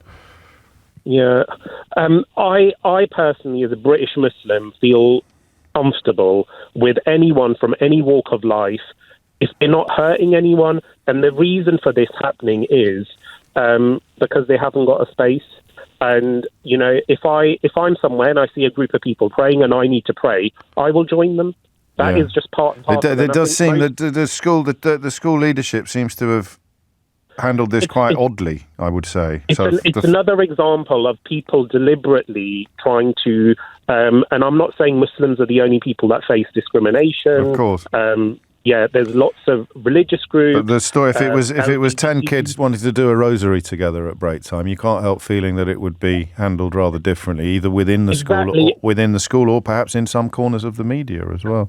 And I think we need to recognise the people that are trying to stoke these culture wars and other Muslims. And I will just go back to the point. Yes. This is British Muslims integrating and being confidently Muslim and saying, look, you know, there isn't a prayer room. We're confident in being British and being Muslim. Therefore, we will do it. But we'd still both favour a prayer room, right, or a space. space. I think there's all sorts of practical reasons why kids shouldn't be playing in the playground. Yes, exactly. I'm going to crack on, Raheem, because I sense if I don't, you'll be running away with the show, and we can't possibly have that. So we go from Slough to Stroud, where Stephen is. Stephen, what do you think? Yeah, can I just pick up? Morning, James. First of all, sorry. Can I just pick up on what was said previously? I kind of feel there's a danger that this can be turned into something around culture wars. I don't think it's that, actually. Well, not on this show, mate, but I know what you mean. No, not by you, but I mean by people listening, or yes. by this. So the last and also the suggestion if this had been a group of kids who were whose faith was different, and it might be treated differently. I think probably, and I don't know. I've read about what happened at the school, and I don't have all the facts. Sure. Is that just concentrate on what you rang in to say, if you can, because we're short of time. That's all right. Yeah, sorry. I've been a head teacher in 2 schools. Okay. And I kind of feel you got to at the end of the last point you got to it, which is that it's the way this has been handled. I think. Yes. I don't understand personally how it could have got to the point. Nor do I. Which is why the attention-seeking past of the head teacher perhaps becomes pertinent. I don't know. But although it was a pupil that decided to bring the legal action. Yeah, I don't know about that either. Actually, I mean, it's an outstanding school. I know. What if they were doing yoga? What if they were doing yoga in the playground? Yeah. No. I think probably not an issue. But I think it's because whatever's happened. It's not about the children, I don't think, in the playground who are praying. Right. I think it's about all the things that have happened before that got to that point in time. So there was mention of bullying, there was mention of pressure being put on other students by those students if they're not praying. So it wouldn't have happened. I'd have been worried as a head in my school if I got to a point where I had that level of conflict in the school over an issue like this. And I thought that. I've forgotten her name in Birmingham, who pointed out although it's not about the children playing in the playground, there is a side order of these are teenagers who, in many cases, will rather revel in the sort of the evolution of the issue into one that has become pupils versus teachers. You see. Yeah. There's a bit of that, I think, but it's the whole. As well. I think that what wasn't done early on, for example. Like everyone's suggesting, have a space where any child of any faith can go. That is the bit that's missing from all of our coverage, all of our understanding of the issue as well. Stephen, thank you. Elsie makes a good point. I meant segregation in a very literal sense. Do we really call going off to have lunch with a colleague segregation? Well, we wouldn't call it segregation, but if you were a semantic pedantic and you were actually asked to judge on whether or not the definition works, then you are segregating yourself from all the people over there not having lunch, aren't you? So it's that's the problem with bloody nuance, isn't it? That's the problem with nuance. And someone has resurrected that BA staff member that I mentioned. I nearly said your name then. Please keep me anonymous because I work for the airline. The staff member who was asked to remove a crucifix was actually a check-in agent. The policy on uniform standards across the board was that no jewellery could ever be worn on the outside of uniform apart from small earrings and subtle rings. Therefore, any crucifix or Tiffany pendant would both have breached the uniform standards. It was the lady in question who made it all about religious symbols and took the case up the court system. She was the type of religious person that you wouldn't like, James. No, I disagree. As a Christian, I would love her, while finding some of her behaviour troubling or problematic. Nearly said your name then. 46 minutes after 11 is the time. How would you like to meet a double Olympic gold medalist? It's in Paris this year, is it, the Olympics? Is it? Crikey, they've kept that one on the down low, haven't they? You'll be able to go to the Olympics. I know it was in London in 2012, so it's not quite as shocking as it was when we were growing up, and it always seemed to be in Montreal or Moscow or Los Angeles or something. It was right on your doorstep. Tom Dean is a double Olympic gold medalist. He's aiming for more this time round, and he's launched a new podcast, which we're going to find out more about after this. James O'Brien on LBC. James O'Brien on LBC. 10 minutes to 12 is the time. I've just remembered that I once did a thing with a British trampolinist. She was lovely. I went to her training centre to have a trampoline lesson, and I very nearly broke her arm about a month before the Olympics. So I just mentioned that as a warning to Tom Dean, who has come into the studio. If you don't remember Tom's exploits in the pool, you probably remember his family's exploits in the garden when you secured one of your gold medals in Tokyo, because they went, well, first of all, it was a COVID thing, wasn't it? Mm-hmm. That's why they were all watching it in the garden and they couldn't come with you. But they went potty. They did, at 2:30 in the morning, in the middle of the night, in my garden, and I had no idea what was going on until I saw the video the next morning. And this year it's Paris, and you have very boldly stated an ambition to win 5 medals. You haven't specified the metal of the medal. No, you have specified the total. Absolutely. Yeah, no, it was something I discussed with my coach. We came back from Tokyo, 2 gold medals, and you already start looking to the next one. Normally it's a quad. It was only 3 years because it was COVID, like you said. And we started to think, what's the aim? What do we want to go for? What's on the cards? I went to Commonwealth Games and got 7, and we thought, actually, we could go for 5. Between the individuals and the relays, 5's a possibility.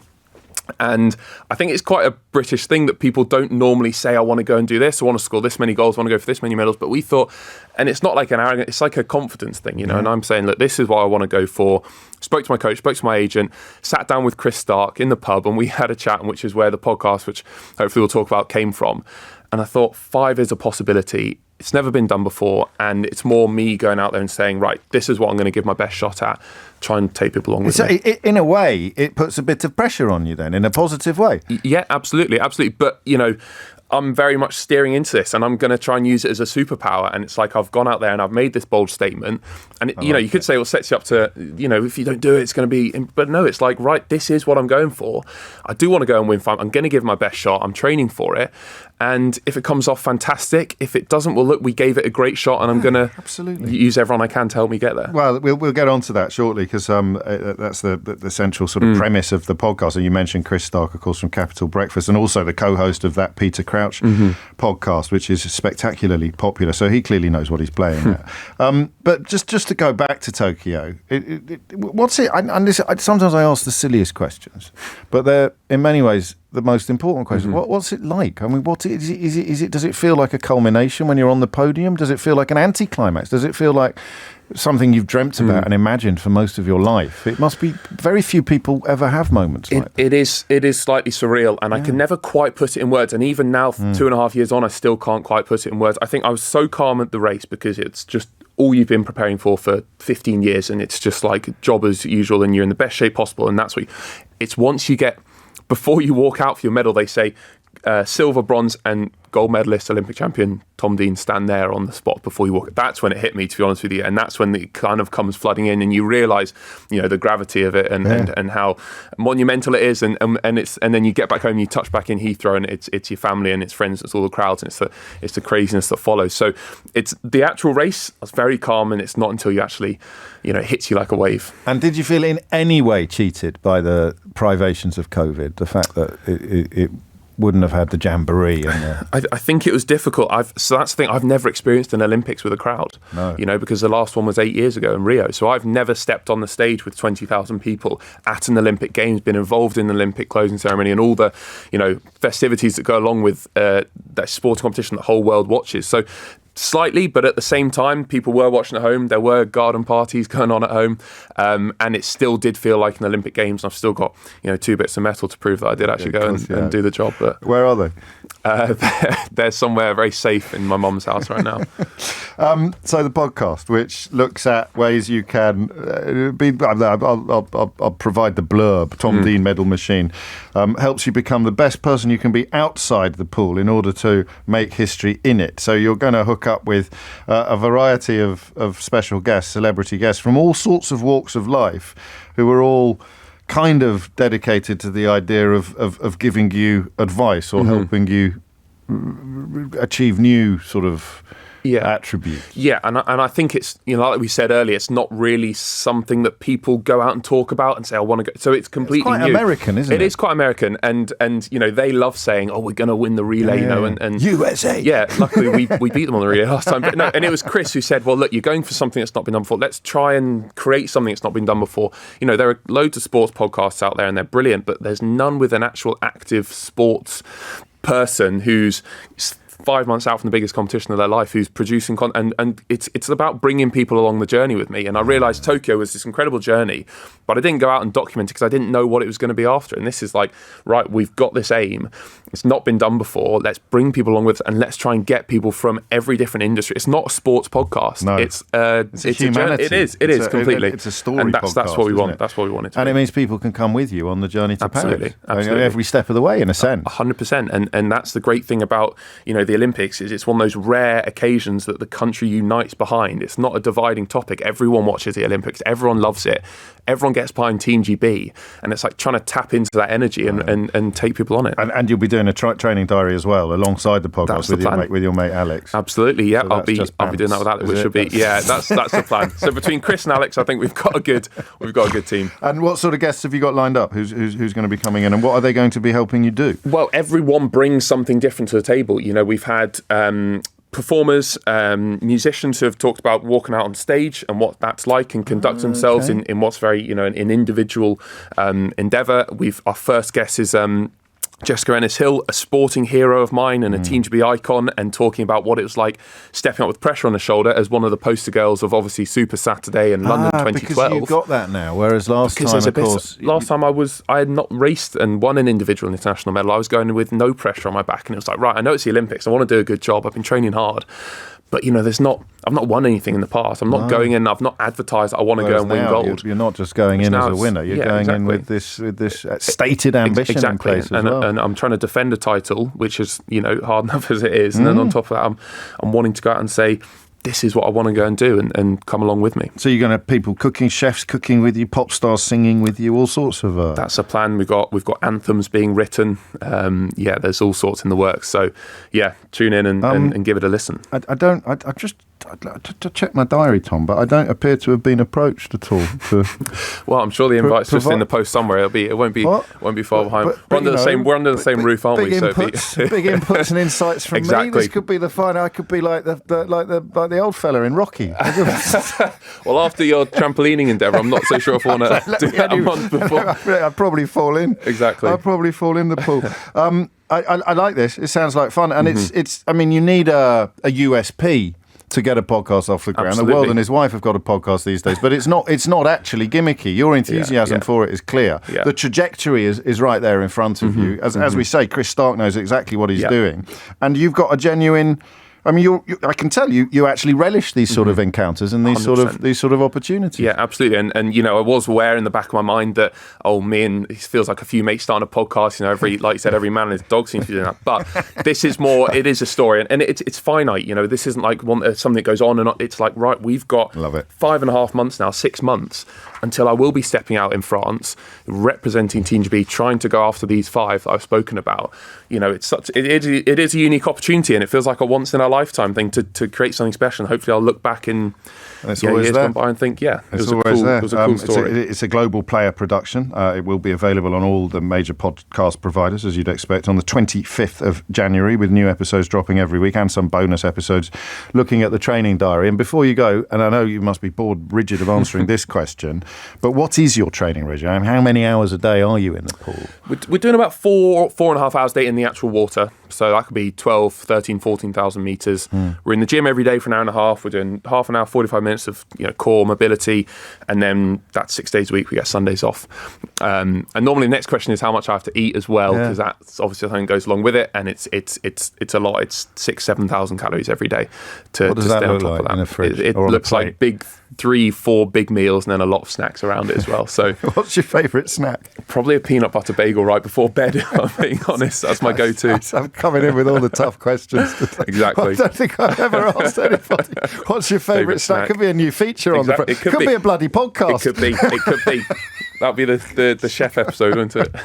Tom Dean, it's an absolute pleasure to meet you, and I can tell already that this is going to be an absolute joy to listen to. But of course, more importantly, if I don't see you, and I probably will, because we'll be in neighbouring studios, absolutely, down in Podcast Central. But man, good luck with it all. Thank you very much. Fantastic stuff. And that, as I say, Tom Dean, Medal Machine, drops on the 25th of January. Speaking of podcasts, actually, Mystery Hour is a self-contained podcast that you can also access on Global Player or wherever you get all of your podcast needs serviced, and it's up next. James O'Brien on LBC.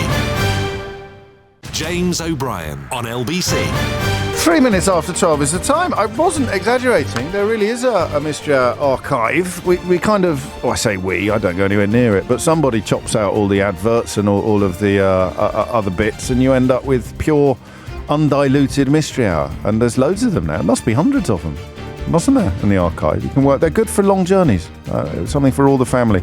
And of course, so successful as it proved over the years that it has even spawned a video game. I'm going to a games fair next week. How exciting is that? Me and TV Stephen Mulhern will be on the Big Sky Games stand at the big games fair in, I think it's in Earls Court. So if you're in the business, if you're in that, do come and say hello. And speaking of the game, you can of course win one by being the provider of my favourite contribution of the week. The full terms and conditions to find out about that, because it is a proper competition on a proper radio station, are at lbc.co.uk. There's 500, it's really 500 episodes, give or take. So this is the 500th episode. Oh, we should record messages from politicians, shouldn't we? And play back some. How come nobody, if you literally just noticed now that this is the 500th episode of Mystery Hour? Did anybody else notice? Did the producer notice? This is the 500th Mystery Hour, we think. It must be more than that. 500 since we started it. It's 500 since we started podcasting it, I think. I don't think podcasts were a thing when we started. It was so long ago. It's about 18 years ago, wasn't it? Back when we used to do Beat the Sweet. We used to do Free for All Tuesdays. Does anyone remember Free for All Tuesdays? I loved Free for All Tuesdays. It was the laziest I have ever got away with being on the radio. I'd let you decide what we were talking about. I'd come on air at 10 o'clock on a Tuesday and say, what do you want to talk about today? And then you'd ring in and tell me what you wanted to talk about, and I'd pretend that we were taking some sort of democratic decision on whether or not we were going to continue with that topic or not, but really I was just making it up as I went along. And what was the other one called? Treasure Hunt. Oh boy, Treasure Hunt. That was when you'd ring in and tell me that you really needed to find something, but you couldn't find it anywhere. That shows how nascent the internet was, doesn't it, in those days? Because it actually worked on the radio. I mean, people might be missing a saucer from their nan's old tea set, or you might need a remote control for your telly. It shows how long we've been doing this. But anyway, this is the 500th podcasted edition of Mystery Hour, so welcome aboard. And you can, of course, buy a copy of the game at mysteryhour.co.uk or John Lewis and Amazon, various other places. But mysteryhour.co.uk gives you the best descriptions of what it involves. It's a board game, mate, not a video game. Sorry, I should have made that clear. I think I did, but someone's just asked, so it's a board game. 6 minutes after 12. Should we crack on? Should we do it? Should we do it? Are we good? Okay. Andrew's in Melton Mowbray. Andrew, question or answer? It's a question, please, James. Carry on. Yeah, it's at Christmas. Cooking a pan of Brussels sprouts, and it was making that pungent smell. Yeah. And my partner said, drop a bay leaf into it and it'll neutralise it, and it did. I want to know what's happening. What is the pungent smell of it? I've never really noticed that with sprouts. You mean that sort of brassica smell? That earthy, cabbagey? Yes, it is. Yeah, it's quite like that smell. Yeah. Oh, do you? Right. Yeah, okay. I don't dislike it. But if you put a bay leaf in, it takes the smell away straight away. It neutralises the smell of it. Yeah. What is the chemical process that's happening? Why does the bay leaf work? I like that question a lot. Do you want to know a secret? Go on then. Do you want to know the best things that you can do with sprouts? Now, at this point, everyone listening is going, oh, here we go, pancetta and chestnuts, or bacon and chestnut, right? That's what you just did, isn't it, Andrew? It was, yeah, yes, absolutely. There you go, reading your mind live on the radio. Have you ever come across, I shared this, I told them I'd given them an exclusive. I just did the podcast that Jessie Ware and her mum Lenny do, the Table Manners podcast. I had a wonderful time. I went round to Lenny's house and she cooked me a lamb tagine. I don't know when it's dropping, but I've shared this with them. But apart from that, this is a world exclusive. Have you ever come across Saint Augustin cheese, the creamy blue cheese in the cheese? Yeah, right. Yeah, I have. Yeah. Stick a spoonful of that in with a bowl of sprouts and thank me later. What, when they're cooked or when they're cooking? No, when they're cooked, when they're all finished in the bowl. Just you can put a bit of butter if you want, but you could just go black pepper, blue cream cheese, Saint Augustin cheese, and your socks will be knocked off, mate. Nice one. I'll try later. Tell me how you get on. I swear. It's the first time I've invented a dish like properly. I know it's not really a complicated recipe. You get some shop-bought cheese and chuck it in a bowl with some sprouts, but I don't think anyone else has ever done it. And it is... I tried it with Stilton. Doesn't quite work because it gets a bit curdy. You know, the Stilton, it melts a bit, but it's not the best cheese from... But the Sant Augustin... Rob thought he said Baileys. In fact, quite a lot of you thought he said Baileys. Put a drop of Baileys in with your sprouts to get rid of the sprouts. Well, it is Christmas. But no, he said bay leaf. So bay leaf and sprouts. Why does the former neutralise the latter? 0345 6060 973. Matt's in Solihull. Matt, question or answer? It's a question, please, James. Carry on, mate. Well, it's a question about beer. Okay. So I like it already. Thought you might. I like the idea with the sprouts as well, so that's what I'm having for lunch. I cracked open one of my Christmas beers last night, and it said on the can that it was a porter. Yeah. So dark beer, quite a dark, rich beer. And I've had a few of those before. But I've also got some beer in the fridge, which is a stout. Right. And so now I'm wondering, what's the difference between a stout and a porter? Is it how they're brewed? That's a good question. Where they're from? Because to all intents and purposes, they're just a really dark beer. I think, and I think it is one of those questions that actually doesn't have an answer, but might have done once. Do you know what I mean? I think as there, because now there is some. When we were kids, I don't know how old you are, but there was not a lot to choose from, was there? When it came to beer, really, you'd have a lager or a bitter or a stout, or pint of best or. But now you've got, there's one round the corner from me, the Black Dog, that's got about 30 different pumps all the time, all year round. I had a strawberry beer the other day that was absolutely delicious. So I don't know that the words porter and stout are as distinct as they might once have been. But this was a marshmallow porter that I had, so if we're going with the How was it? How was it? It was nice. Was it Tiny nice? Rebel, Stay Puffed Marshmallow Porter. That sounds can't nice. recommend it enough. That sounds lovely. I think somewhere in the back of my mind, I think one of them, I think you roast the barley before you brew with it, and with one of them you don't. And Saint Augur, not Saint Augustine. Sorry, lads. Saint Augur, it's called. Saint AGUR. That was the one. That's the one you need for your sprouts. Lots of people texting me. AGUR. Sorry.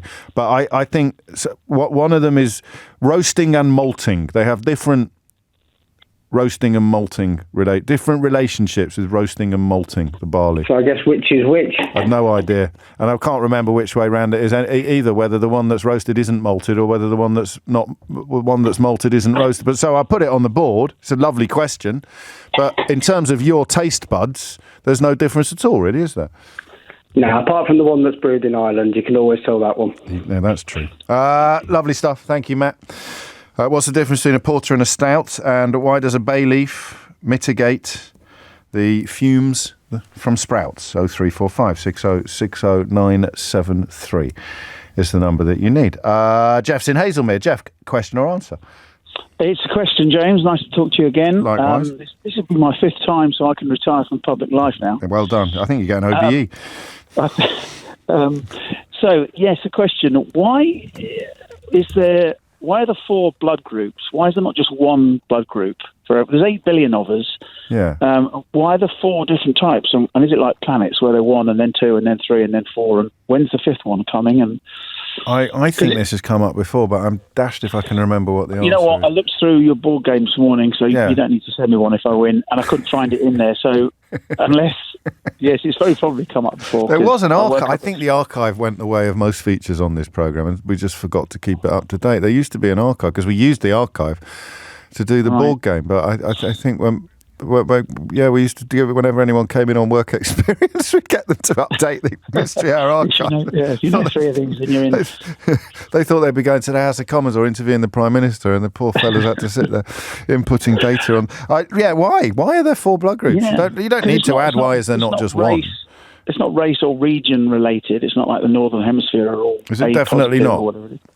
No, it's not. So I give blood regularly, and I asked the nurse relatively recently, and she sort of looked at me as though I was mad. And I said, "Oh, maybe I'll call James O'Brien." And she went, "Oh, yeah, that's a good idea." So there we go. Going to say, she said, "Who?" I think you've had a knock on the head, mate. James O'Who? We'll get you an answer to that. Why have we got 4 blood groups? 03456060973 is the number that you need. Blood groups, beer, and bay leaves. There's something there for everybody. All the major food groups. Chris is in Cowbridge in South Wales. Chris, question or answer? It's a question, James. Great to speak to you again. Likewise. My question is the following. I haven't been an avid scuba diver for many years, and watching documentaries, it's occurred to me, why do marine mammals have a horizontal tail and fish a perpendicular tail? And I understand about evolution, but if evolution was in place, they'd have the same, or a variance of the same. But mammals have a horizontal, and fish have an up and down perpendicular tail fin. Yeah, they do. And I don't understand why. No, well, I mean, you may have hinted at the answer unwittingly when talking about evolution, and you'd expect it to be the same, but you wouldn't, would you? Well, why is it only mammals have the horizontal? If evolution was a part of it, then it would be whatever is most effective in the water.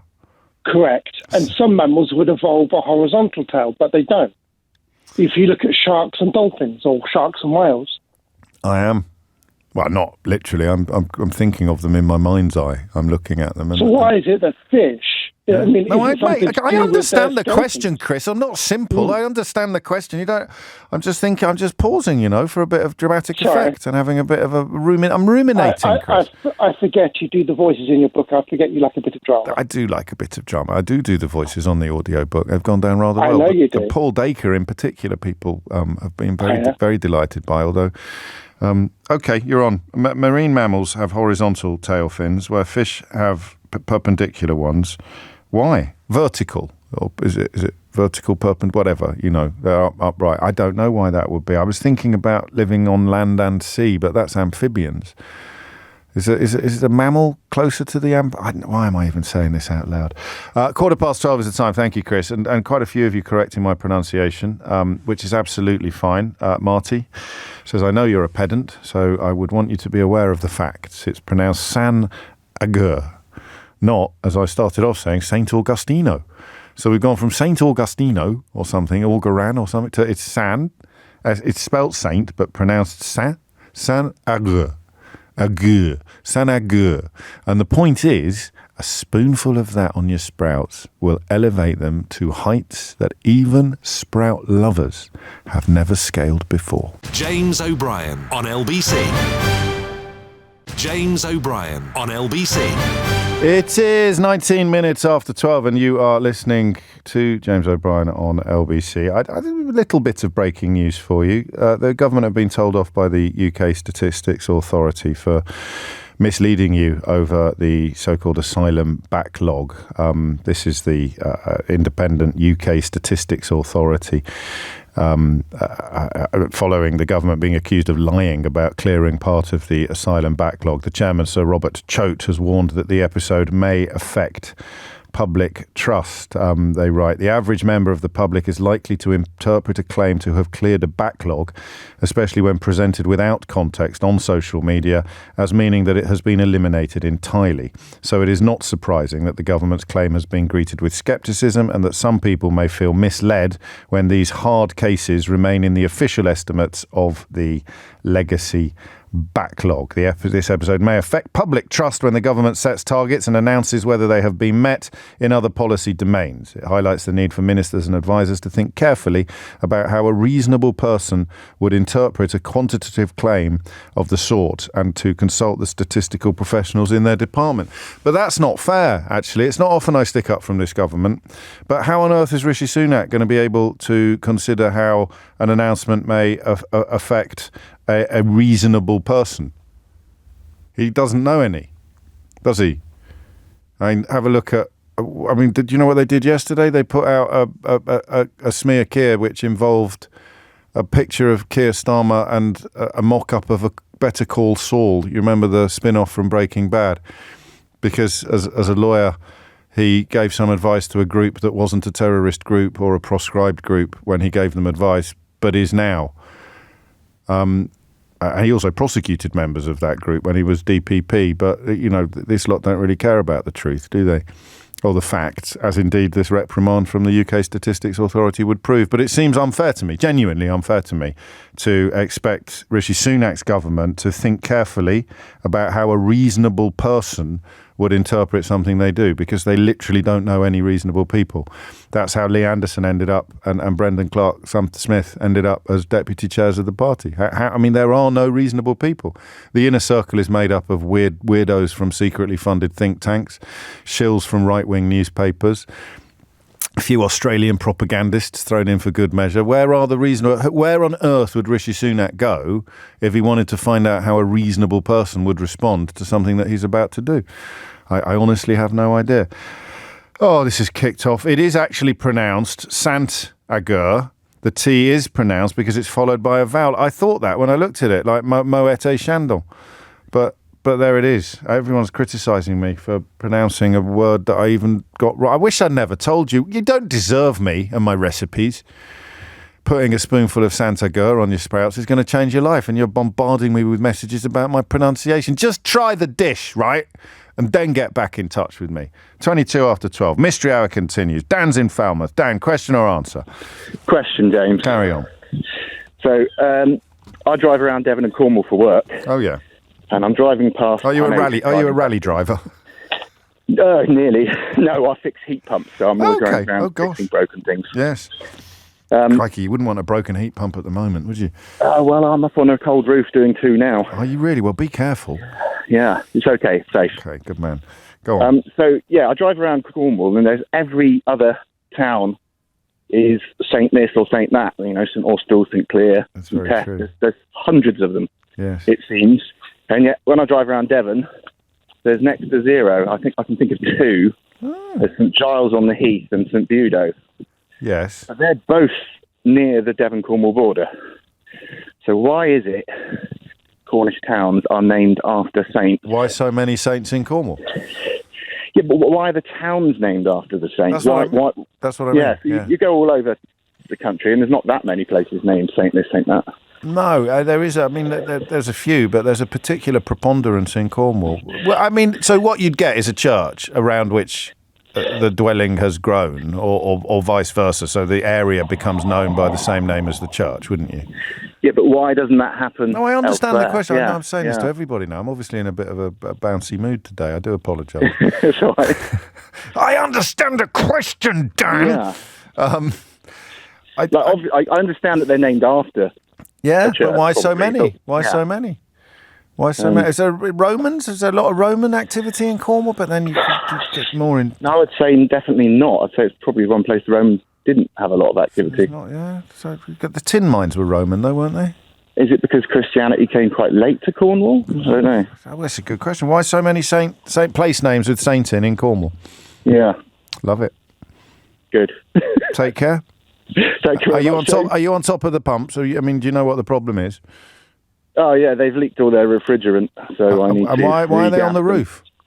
Good question. Not a great place to put them. I wouldn't have asked the thought. house builder the same question. And what did they say? Well, I thought it was the only place they could put them. Fair enough. Well, you take care of yourself. I'll wrap up warm. So I don't like to think of you out there on the roof, but I'm happy to be keeping you company. So. Why so many saint place names in Cornwall? I love Cornwall. I know it's so far away, though, isn't it? I don't get there very often. I'll do it when I retire. Why so many place names with saint in Cornwall? Why do marine mammals have horizontal tail fins? And they don't all right? Lots of people writing about places and souls and flatfish. But apart from flatfish, I know the answer to this now. And I was right, and I was knocking at the door of it, but I can't do that, can I? I can't retrospectively claim that. It just came into my head literally then. Why are there 4 blood groups? What's the difference between porter and stout? And then he said, what's the difference between porter and sprouts? That'd be an easy round of applause, wouldn't it? One's a lovely green vegetable, and the other's a pint of beer, mate. What's the difference between porter and stout? And why does a bay leaf neutralise sprout aromas during cooking? Michael's in Brentwood. Michael, question or answer?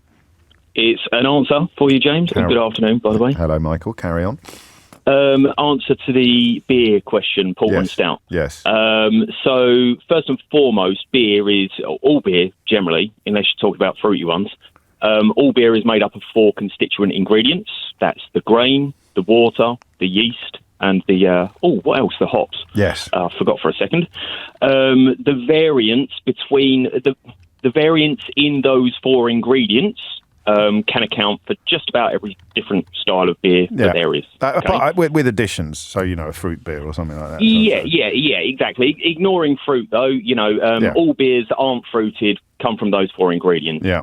Now, specifically talking about porter and stout, so a little bit of history. Porter is a London beer. It was formed in Victorian England at the time. Yes. And it was brewed specifically that way to accommodate for all the horrible muck that was in the water at the time, because there wasn't very good sewage systems. Yeah. And generally speaking, it was cleaner and healthier to drink beer than it was to drink water. Which is why it has quite a low ABV traditionally. It would have been quite low in alcohol, and that is where the phrase, I believe, small beer comes from. Yep. And also a pint of mild, or a pint of strong ale, whatever. So you would hydrate with an alcoholic drink, oddly, because you were not going to get cholera. And it was cleaner. Yeah, it was much cleaner than water at the time, because beer has to go through a boiling process. It boils out the impurities. Yep, lovely. But the porter specifically was brought about because sometimes just boiling it wasn't enough to kind of cover up the flavour ultimately.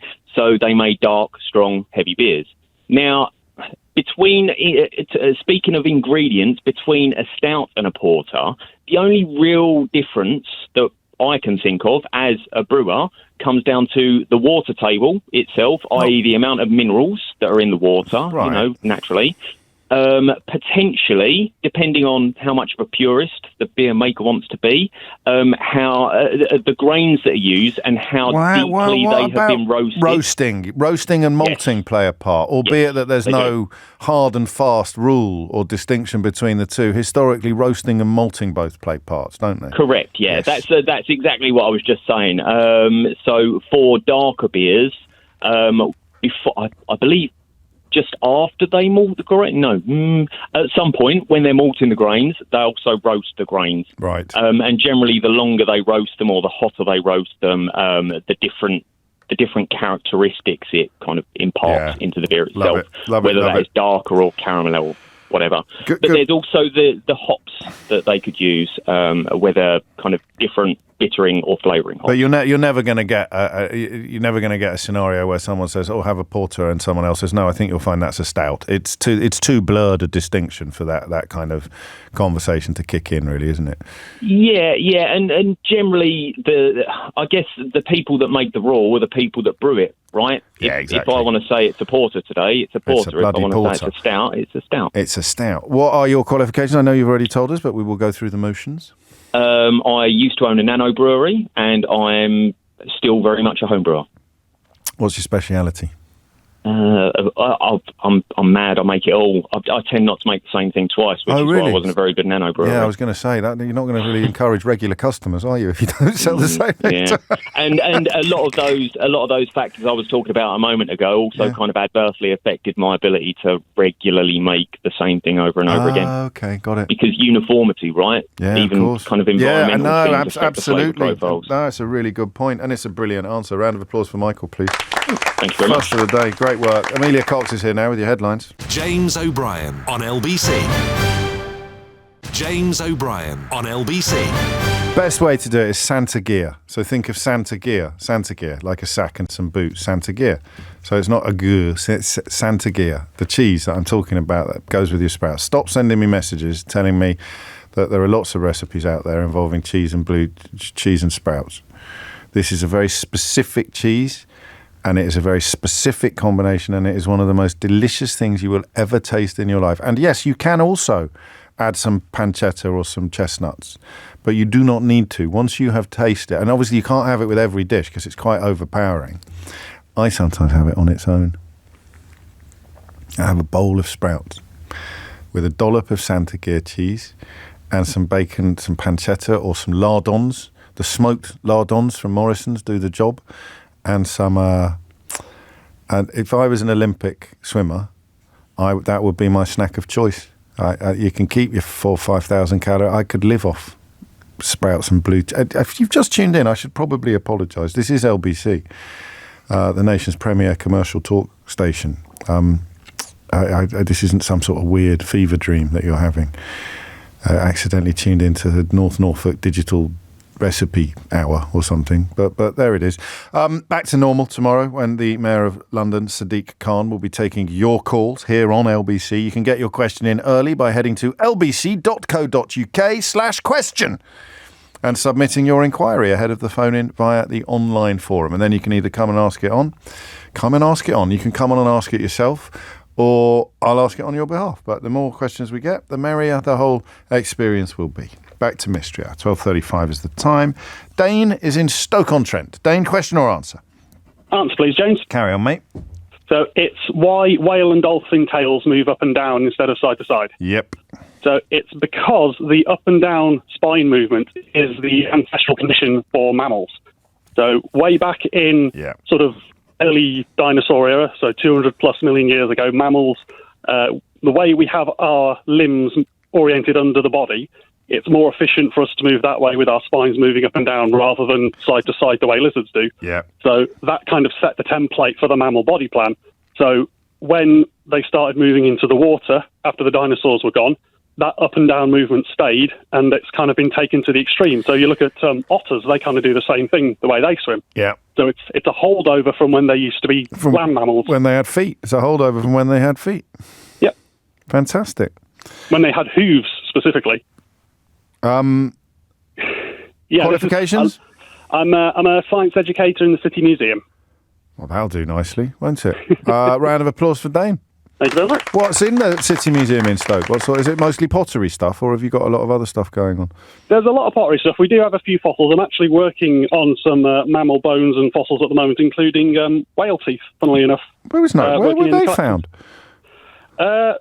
This one doesn't have a label on it. And I'm actually in the museum at the moment, and Fantastic. this one annoyingly doesn't actually have the details on it. But I've got hippo tusks and. But they don't have any connection with Stoke-on-Trent, do they? Not presently, but there did used to be hippos and elephants and things living all over the British Isles. Oh no, I know that. I know that. I just wondered if they'd been found locally. I think some of it is that they've been found by local collectors and then brought back to Stoke. That's lovely. And whereabouts is the museum for anyone in the area who wants to visit? It's in Hanley, so city centre. Oh, great stuff. Nice one. Thank you, Dane. I gave him a round. Lovely stuff, that. 12:37 is the time. Charles is in Bagshot. Charles, question or answer? Question. Carry on. Now, in cricket, yes, when you're watching a test match or whatever, yes, and the ball gets broken or lost or something, they replace the ball. But you can't replace it with a new ball. You have to replace it with a ball that's faced just about the same amount of overs. Yes. So I'm wondering how they manage that. It's a good question, isn't it? I mean, it's pretty obvious, isn't it? But we want to hear it definitive from someone who really knows what they're talking. They must just, in training, after someone's bowled 50 overs with the ball, they must say, go and put that one in the 50 over box. And when someone's bowled 100, they're going to say, go and put that one in the 100 over box. But we don't know, do we, Charles? I'm not sure. I've always fascinated because I love Test cricket. And I've just always been fascinated about how that's managed. That's a great question, actually. Well, that's it. I shall find out for you. So we need to know how do they manage the need? How do they feed the need for speed? No. How do they feed the need for aged balls? Matron. No, don't stop. Thank you, Charles. Aged balls. How do they do it? How do they age their balls? How do cricketers age their balls? 0345, we're on a sticky wicket here. 0345 6060 973 is the number that you need. That's a lovely question. Well done, Charles. What was the name of the nice gentleman who just got the? It was Dan, wasn't it? No, who was in Stoke-on-Trent? Dane. I knew. It's funny that it's a visual glitch there. Dan asked the question about the Saints in Cornwall, didn't he? Michelle's in Newport. Michelle, question or answer? Question, please, James. Carry on, Michelle. I'm not quite sure how I follow the aged balls question, but I'll have a go. Please don't be smutty on this programme, Michelle. Go on. Well, you've actually been instrumental in the creation of this question, James. Yes. So back when you were doing your book tour, my partner and I came to visit, and he got to ask a question. Which one did you go to? Which one were you at? Bath. Oh, lovely. That was a lovely one, wasn't it? It was really nice. So he raised a question, and at the end of his question, his name was given, and he went, "Oh, of course it is." Yeah. And his name is John Smith. John Smith, yes, That's of course. right. Yes. So I was being sarcastic, suggesting that he'd used an alias. Yes, indeed. So that is my question. What is the source of the name John Smith being used as an alias?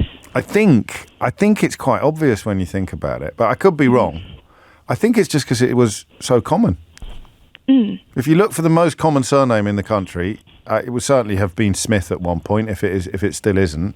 And the most common Christian name was John. So if you needed a sort of a random name, John Smith would be the one. Mm-hmm. You don't sound convinced. You're very, I don't know. It's been difficult since then, James. He's had a lot of emotional trauma. Well, I can only apologise. You should get a T-shirt. I am the real. I couldn't make him stay for the book signing or anything. He was offended, was he? He was profoundly offended by my flippancy. Well, pass on my apologies to John Smith if that is indeed his real name.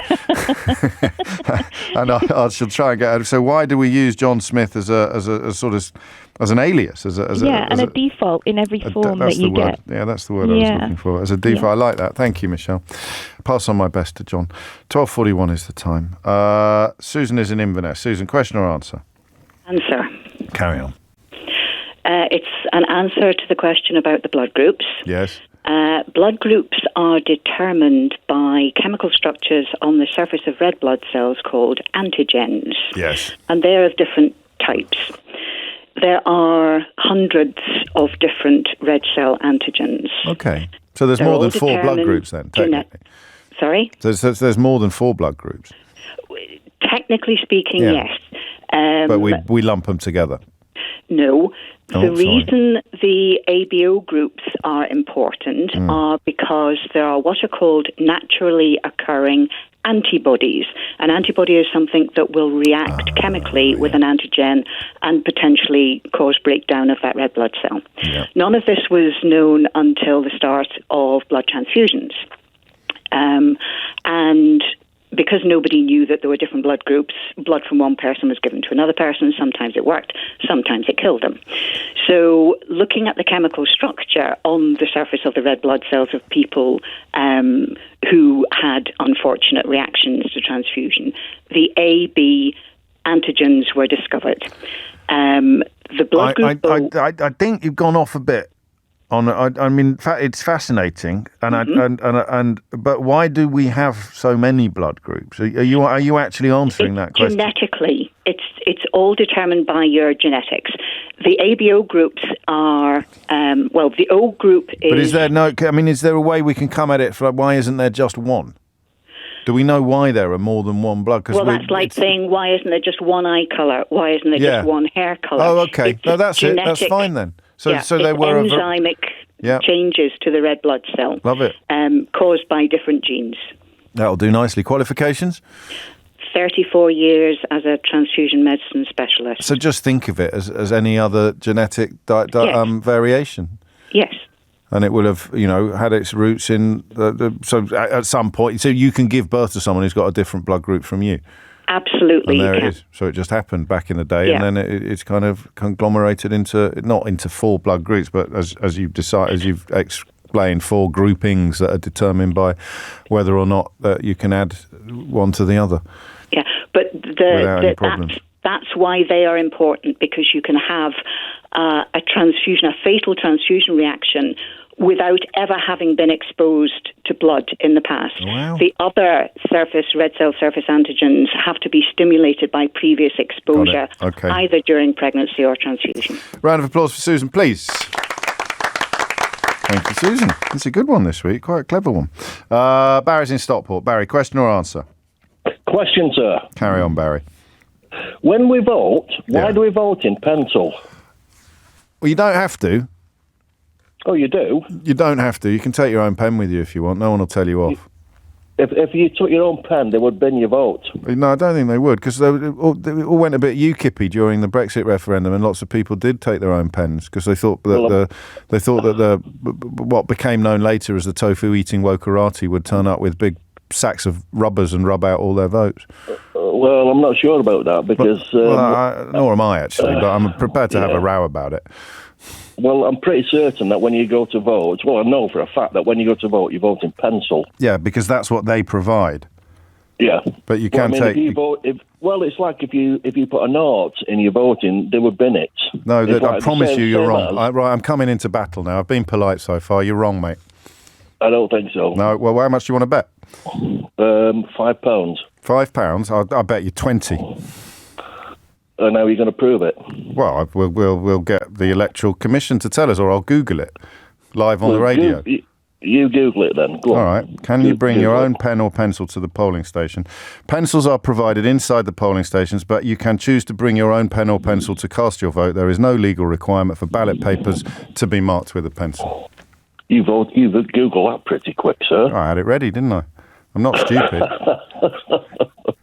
I think you're kidding me here. I'm not. That is. I think you're kidding me. No, look, that is Newham Council on their frequently asked questions page. You look at How can you still be arguing with me? Because I don't believe you, sir. I've gone definitive. Round of applause for me, please. Never mind that. You cannot not believe me. Not only can you not argue with, you owe me £20. I said a fiver. I said £20. It's my show. Yeah, You go and Google it. I'll wait. I'll send you a fiver. Now, have you got a computer handy? No, I haven't, sir. I'm busy. We're not really supposed to Google things on this programme, but on this occasion, seeing as there was money involved, I made an exception. And it's true. And the reason I know, Barry, because you haven't asked, but the reason I know is because I did look it up when lots of quite strange people were adamant that their referendum vote was going to be erased. They said there was a thing, you don't remember it, there was like a little national craze almost of saying, well, I'm taking my own pen to the polling station. Yeah, but I mean... And they were allowed to, because we did it on the show, and I remember finding out in that moment whether or not they were allowed to do it and saying to them, no, there is nothing to stop you from taking your pen, you silly person. Well, I'm not convinced, because how do we know that Screaming Lord Sutch, every time he stood, how do we know that he was getting 20,000 votes plus every time? Who? Screaming Lord Sutch. Well, he didn't get anything like that. He got low thousands at the top. But anyway, that is the end of that bit. That is definitely... No, I had to Google it to prove it, because I told him I was right. I proved I was right. I shared my qualifications, and he still didn't believe me. So that is when I went nuclear, and I placed a financial bet, and then I Googled it. But the reason why I know was because of all people that later became known as Gammon were adamant at the time that they would have to vote in pen, because otherwise I think Jacques Delors had an enormous rubber and he was going to be able to erase... Oh, forget it. James O'Brien on LBC. James O'Brien on LBC. 12:51 is the time. If Barry in Stockport is still listening, I think that you were told to take your own pen to vote during COVID, weren't you?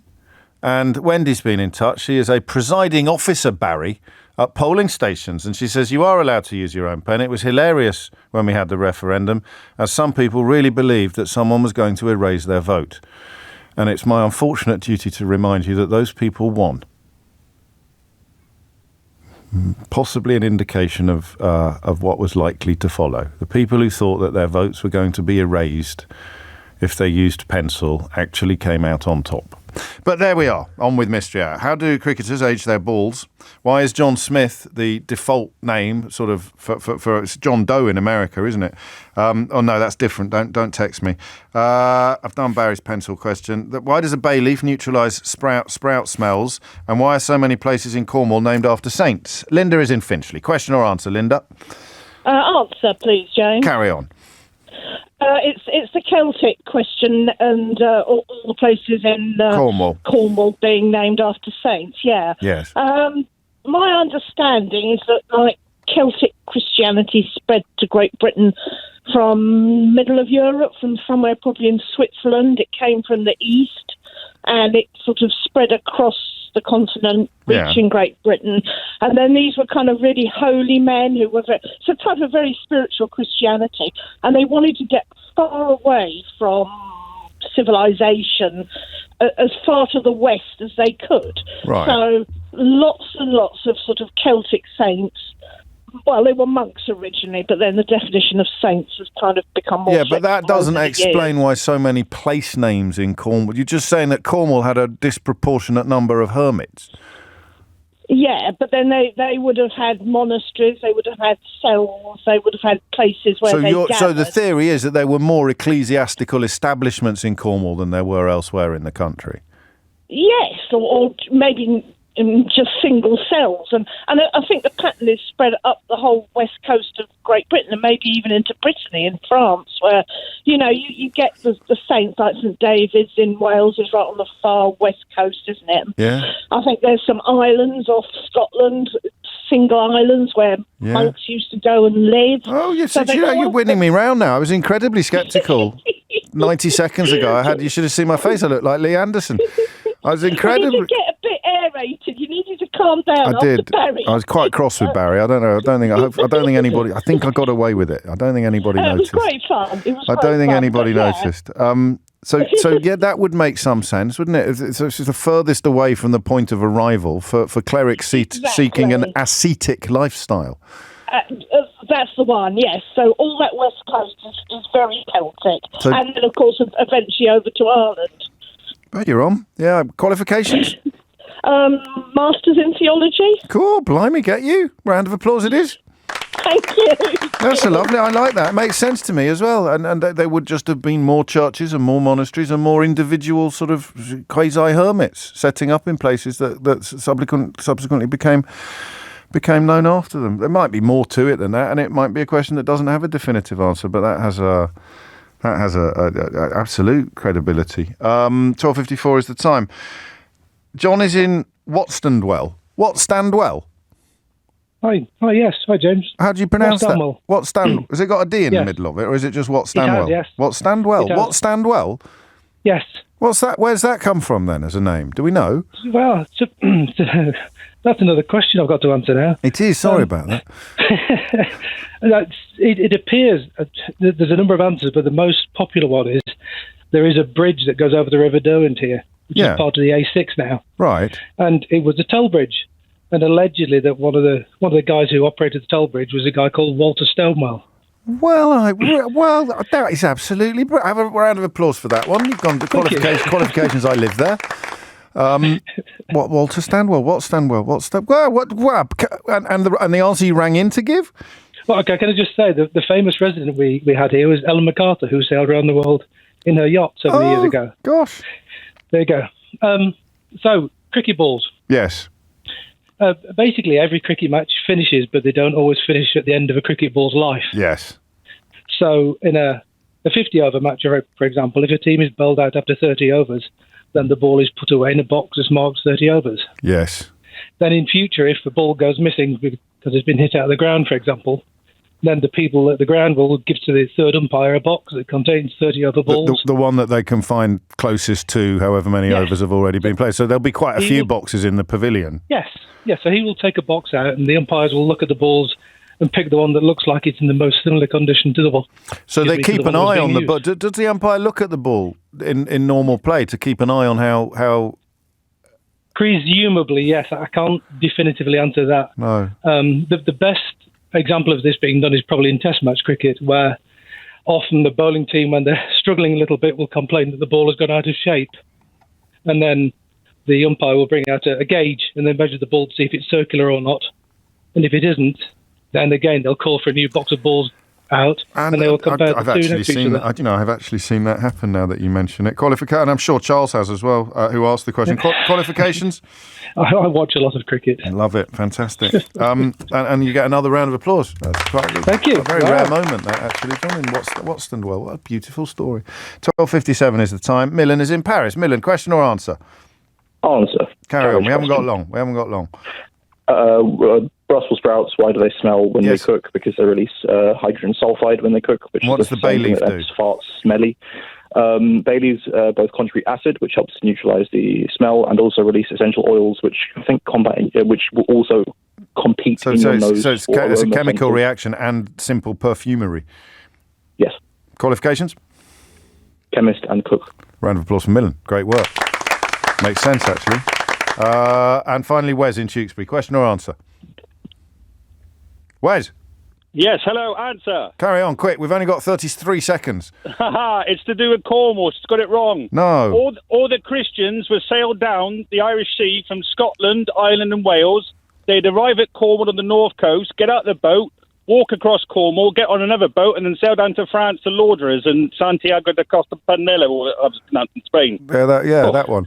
Santiago and they basically walk across Cornwall and go, this is a nice place, let's start a church. They wouldn't go through Devon. So it was to do with sea routes, really. Yeah, basically. And they crossing. Go around you can have qualifications. I love to go to Cornwall on my holidays. I go 3 or 4 times a year. Oh, that'll do nicely. Round of applause for you as well. I'm not cancelling out Linda. I don't know who my favourite is. Can I give it to the brew? It's getting harder every week. Sheila's waiting. Linda, give it to Linda, please. The religious masters. I liked her explanation. If you missed any of today's show, you can listen back on Catch Up on Global Player, where you can also pause and rewind live radio. All LBC's shows are there to catch up on, as well as all of Global's live radio stations. Pause and rewind live radio on Global Player, where you're always in control. And of course, Tom Dean's new podcast will be on there very, very soon, on the 25th of January. Tom Dean Medal Machine. Pause and rewind live radio on Global Player, where you're always in control. Download for free from your app store or head to globalplayer.com. Coming up at 4, it's Tom Swarbrick, but now on LBC, it's Sheila Fogarty. James O'Brien on LBC.